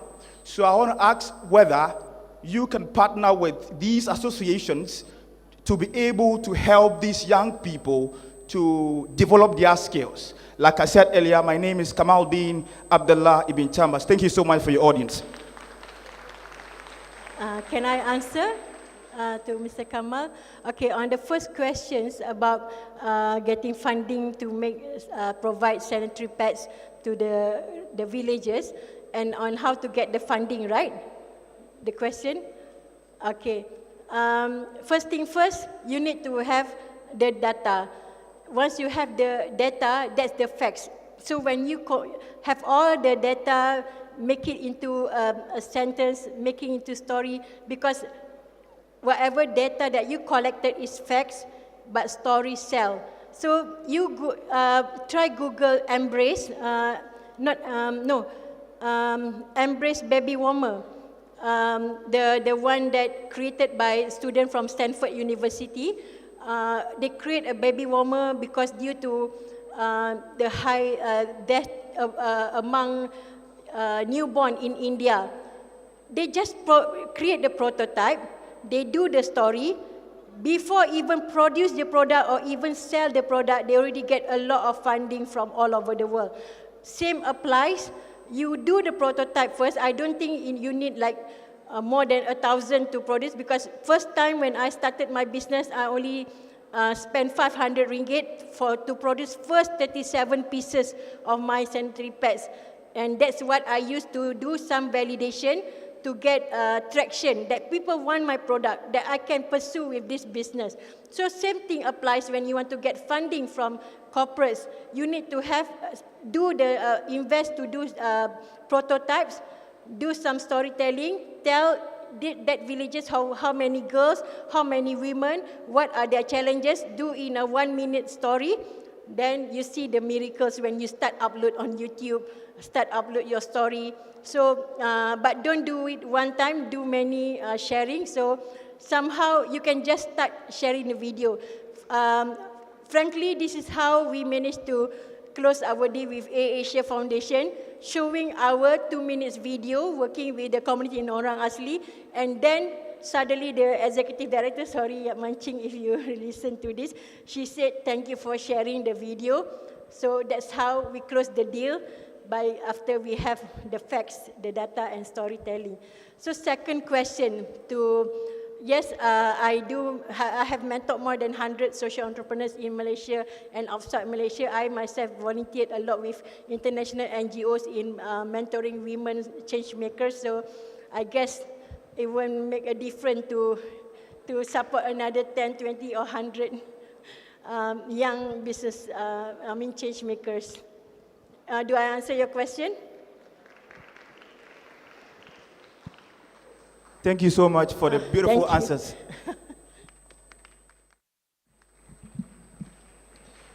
Respected speaker, ladies and gentlemen, Assalamu alaikum wa rahmatullahi wa barakatuh. I'm Shabir Ghafari from Afghanistan, student of social business and social sciences.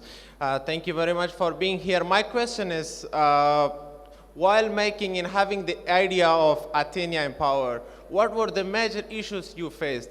I am a young entrepreneur too. I am someone who have the ideas, but the challenges are not letting me to start my ideas. And what are the major success of this 12 years of your journey? And as an inspiring lady, what's your suggestions for someone like me to have a financial sustainable business in the future? This is my question. Shabir Ghafari from Afghanistan. Thank you. I hope I listened to all your 3 questions, right? You have 3 questions. Why Athena empowers? Okay, back in 2008, the only reason I want to start a business and to leave my corporate world is because I want to become filthy rich. That's the truth. That's nothing but the truth. I want to become filthy rich. But today, yes, still the same ambition, but I have changed the purpose that we in Athena ourselves, our main is to pay more than 1 million as to zakat. This is our Athena's first thing first is to achieve to pay 1 million zakat and above. So we stick to that. I guess that helped because we are getting closer to our mission, to our vision lah, our goal.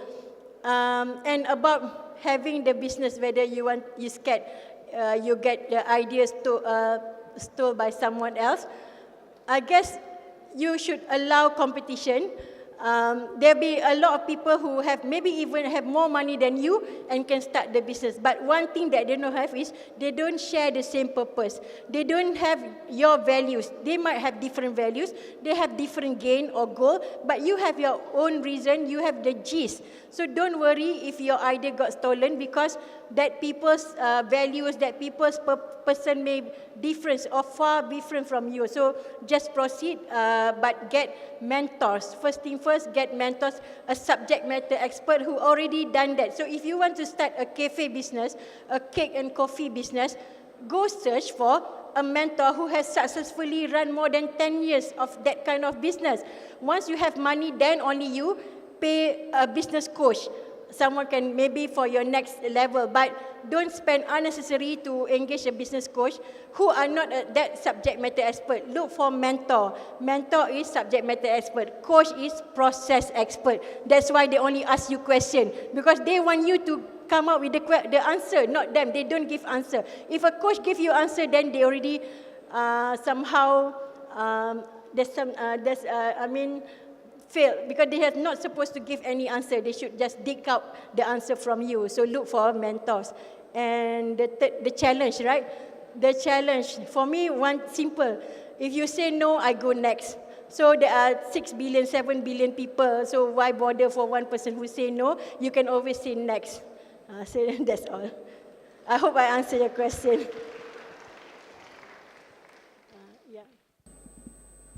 Assalamu alaikum. I'm by name Fatima Abi Sahabi from Nigeria. I'm studying media and communication.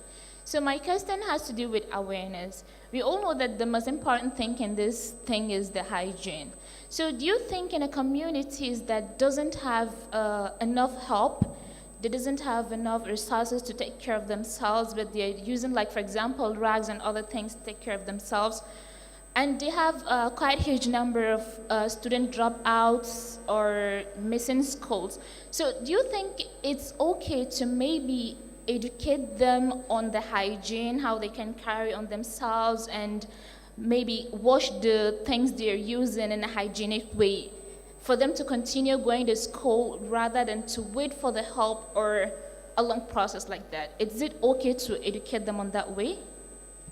Question is about educating girls on menstrual hygiene. Am I correct?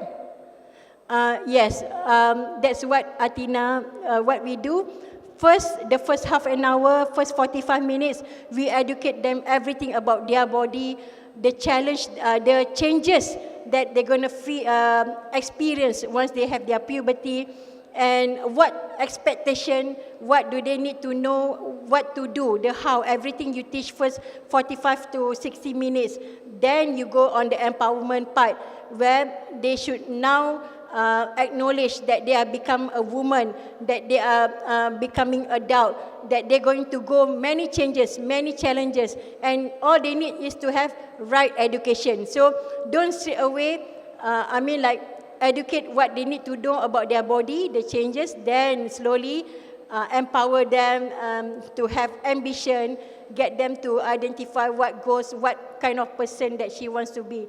So it's never too late. I've done with a 5-year-old girl, 5, 6 years old girl. I've done with 7, 8, 9-year-old girl up to 20 years young women. So education is limitless. There's no right or wrong time to start.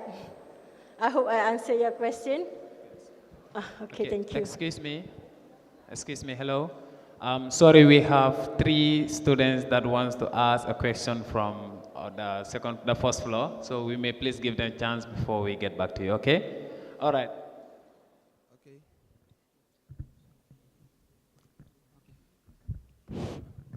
Assalamu alaikum. My name is Zainal Abidin Omar from Nigeria, a student of early childhood education. So I have a few questions, but the first question go with the second question, so I want you to answer the first question first. My first question is, do you think we can use recycled clothes to make local fad? Can ensure that you already clean, use proper fabrics like cotton, or if you can find bamboo, that's like bonus. But cotton is fine, cotton flannel is fine because they have good absorption rate. And yes, ensure that the fabric is clean. Okay. So based on what you have said now, I'm a professional tailor. I have a decade of experience. So from the knowledge we get, like the problem majority of the female are facing in terms of getting fat. So I came up with an idea that we as a student here at Albukhary International University, we can come up with a social business group. I'm a professional tailor, and inshallah, I promised you, I will form a social business group. We will use recycled material to make fat to contribute to society, inshallah. Thank you. Okay, all the best to you.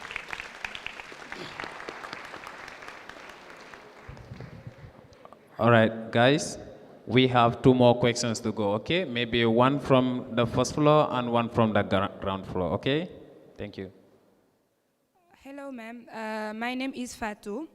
Actually, we are really inspired with your social business that not helps only underprivileged girl, but also give the impact to the environment also. Actually, I'm from Aroma Revive. It's a new social business. So we are making fragrance wax from used cooking oil, purified used cooking oil. So we want to know actually what was your obstacles or your obstacle which you face first when you start your business, and what makes you just keep going forward. Thank you. Love this question. Thank you. Of course, you not only, yes, you start by having a dream, but you need to also prepare yourself with all the upcoming challenges. So first, when I started the business, I failed terribly. I almost shut down the business after 3 years running the business. Then a question, I asked myself a question. I like to do a self-conversation with myself. I'm not a crazy woman, not yet. But I said, what's wrong? My product is good. I know it's expensive, but it has its own purpose. It helps people with allergy. And 2010, because I've tried to sell at flea market, people don't want to buy. People said not only it's expensive, but who want to wear them? So what I did when I have my self-conversation, maybe it's a good product, but maybe it's not formulation yet.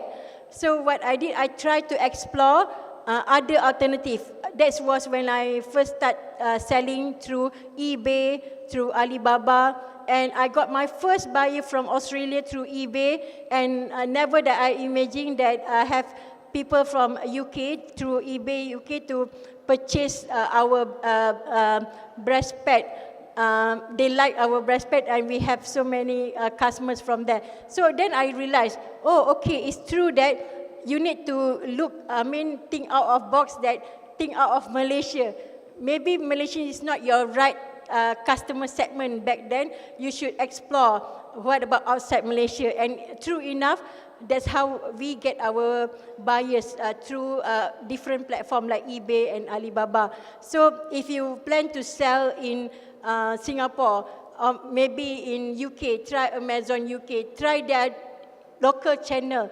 So what I did back then, not only I tried selling through eBay or Alibaba, I opened many Facebook pages based on that country. So for example, Australia, I see how the Australian seller through their FB page did. I follow the same, create a new Gmail, create new FB, but for Australia. I have in Germany, I get my friend help to translate. I do whatever it takes as long as I can sell the product. So you need to also master business model canvas. You need to have to identify your right customer segment and create individual value proposition for each customer. So Athena, we have 3-4 revenue streams. We have identified different types of customers from every stream, and we design specific value proposition for that customer. If customer from American Express will be different from DHL, for example, they have different values. You need to understand them. You need to know what they want to achieve, how they want to look like. So you create specific value proposition that match that value, for example. So same goes when you want to get a customer. So explore. That's what you need to do, explore. All right, thank you so much, ma'am. All right, wonderful audience. We would like the final question to be asked by one of our distinguished guests from other schools that were mentioned earlier. So the other students from the other side of the hall, please, if you have any question, you may gently walk to the mic and ask your question, please. Any question? Okay, we have one. All right, excuse me, can you please get her the mic? Or you can go there. Okay.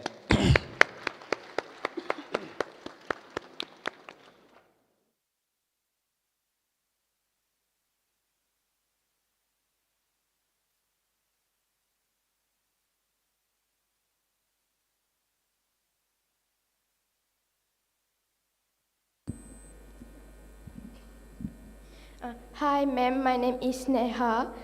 Why ma'am wants to start this business? Is it your dream? Sorry again? Why ma'am wants to start this business? Is it your dream? Oh yeah, because like what I said earlier, I want to become filthy rich, and I cannot become filthy rich if I still in doing my same job. Only business can change them. But remember, as what our prophet said, 9 of the wealth come from business, but do remember that 9 out of 10 challenges also from business. So you need to learn and learn and learn. Did I answer your question? No, Miss only. My business, right? Yes. Yeah, because I want to become filthy rich. Okay, thank you. Yeah, that's all. Thank you. That's why I started business, 2008. Thank you. Yeah, that's honest answer I can share with you. All right, we promise you that that was the final question, but I believe we have another final question. And trust me, this is the final question. Therefore, our brother, can you please ask that question? Waalaikumsalam.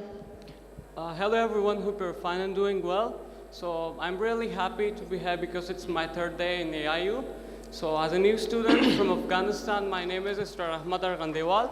So I'm asking a little bit different question. As you mentioned, Professor, regarding the schools dropness or that they don't have access to school resources, but let's think different about Afghanistan. As you maybe heard that in Afghanistan, schools are closed for girls. Unfortunately, they are not allowed to go to university. What's your solution? Like how they can face with these struggles that they are the ongoing situation? As an SDG trainer, I was in Afghanistan, so we have faced different things like custom problems and other. So what's your main solution for this problem? How they can like find a way to solve these issues, to start a business, or they can study, or they can educate themselves? Because it's really different from other countries. We have facilities everywhere, But unfortunately, in our country, Afghanistan, it's like girls are not allowed to go to school. They are not allowed to do a business. So what's your solution for those girls? Okay, thank you for the question. I work quite a lot with Afghanistan refugees, and what I learned through that experience, I guess it works differently in Afghanistan. You need to empower the men. You need to be the one that champion in empowering men, so that the men that go to school, like an elder brother who went to school, come back and teach their elder sister, their cousin sister. So I guess that's the realistic. So when you want to do something, make it a smart planning. Whether is it specific, is it measurable? I mean, what else? What can you do from your own capacity? If you cannot get, support from, don't even say government, but maybe from the leaders of the community. So start within your own family, empower the men that their siblings, the female also need to be educated. So, I mean, do your best. Just spread the words. Teach your siblings. Then you see the change.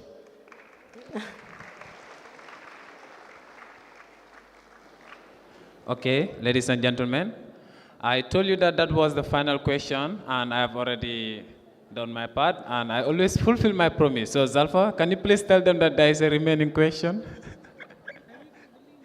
Okay, we have one last question. Please. Assalamualaikum Puan Anja. Hi, thank you for this lecture. We are all inspired by your work. Period poverty is real. I come from a village from Baling, Kedah.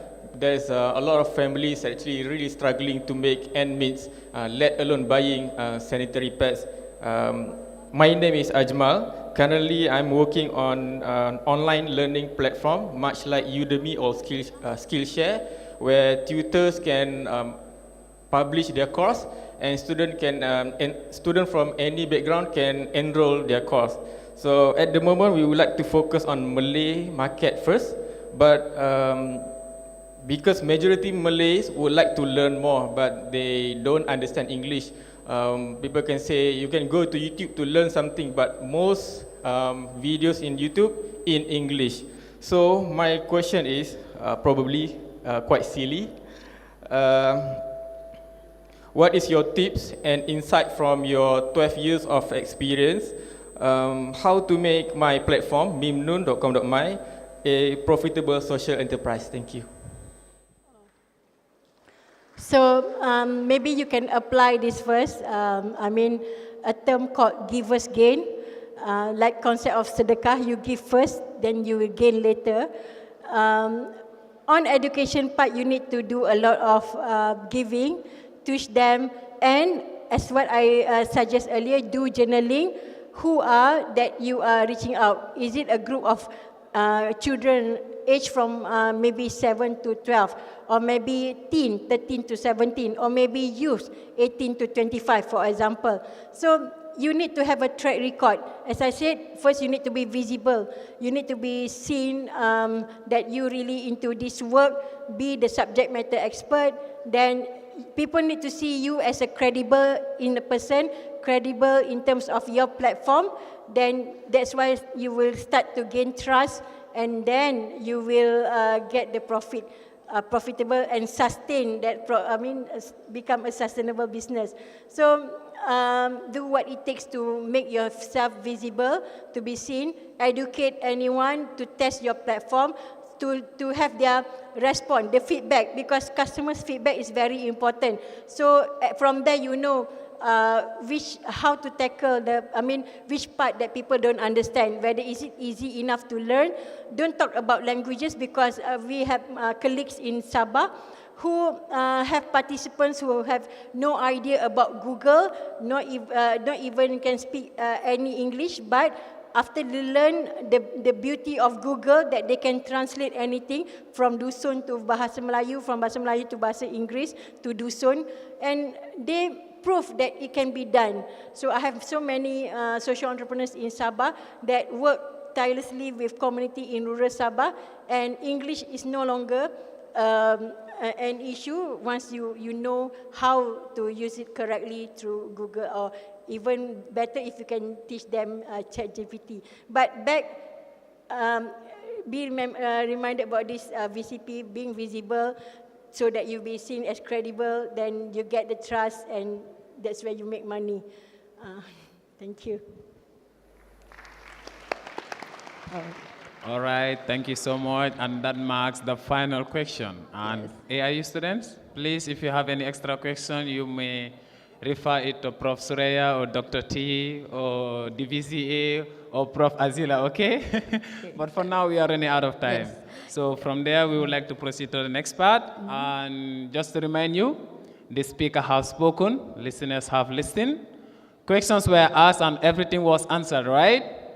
And I am eager to let you know that we have prepared some tokens of appreciation for our speaker, Puan Anja Juliah. Puan, we would like you to accept this gift in appreciation for your time spent with us today. As a matter of fact, I would like to invite Yang Berbahagia Emeritus Professor Dr. Abdul Aziz bin Tajuddin, Vice Chancellor and President of AIU, to present the honorarium.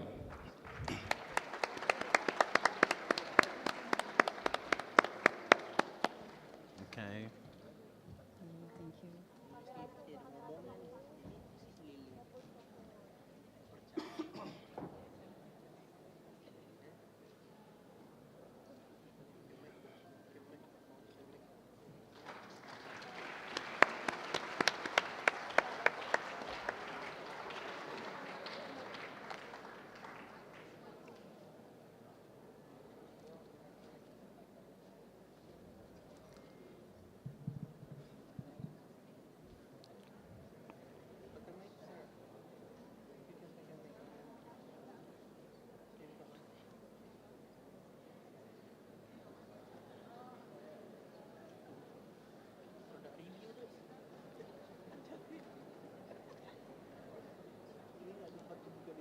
I need a video from your phone while I'm reading this, okay?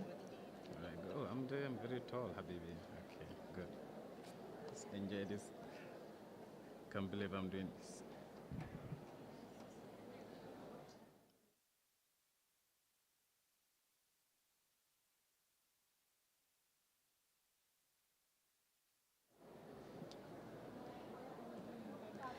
Thank you very much, Yang Berbahagia, Professor Emeritus Dato Dr. Abdul Aziz bin Tajuddin, Vice Chancellor and President of AIU.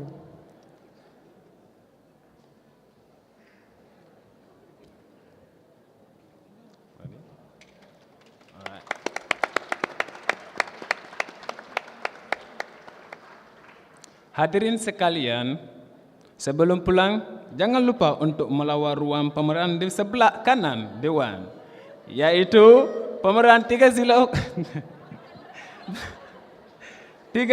Club dan Social Business Initiative oleh AIU. Okay. I knew that was coming. Ladies and gentlemen, before we end our PLS today, let's capture this moment by taking a group photo. All right.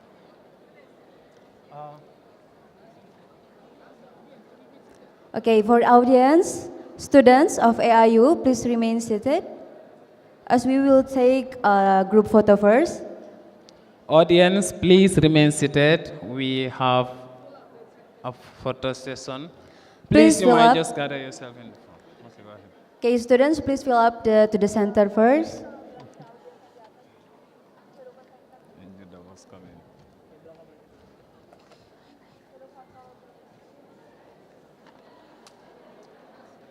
Okay, let's take the picture.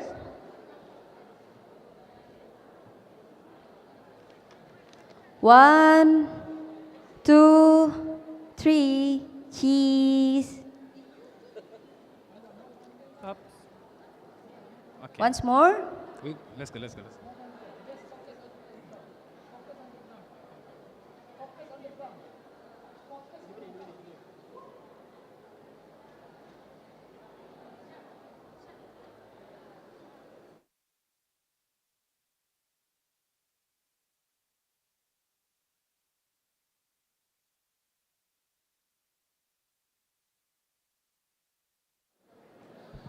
Okay, guys, give a big smile, please. 1, 2, 3, cheese.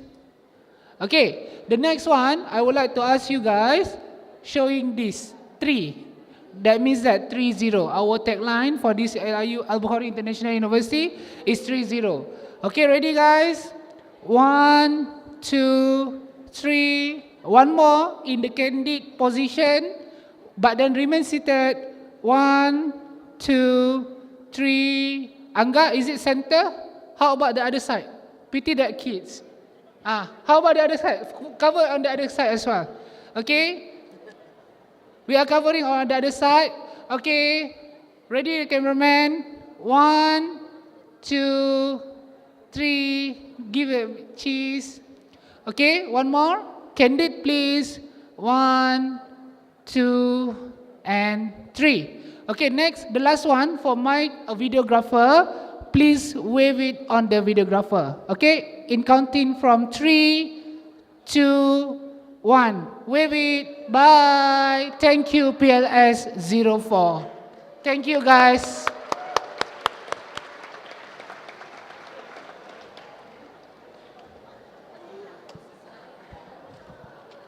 Go. That's the end.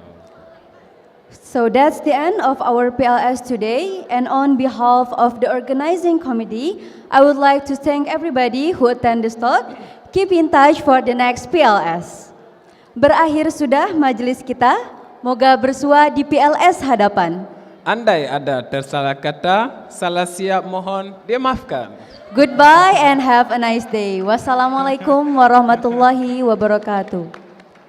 Yes, just to remind you all again, please, you may proceed straight to the booth, okay? All right, thank you all.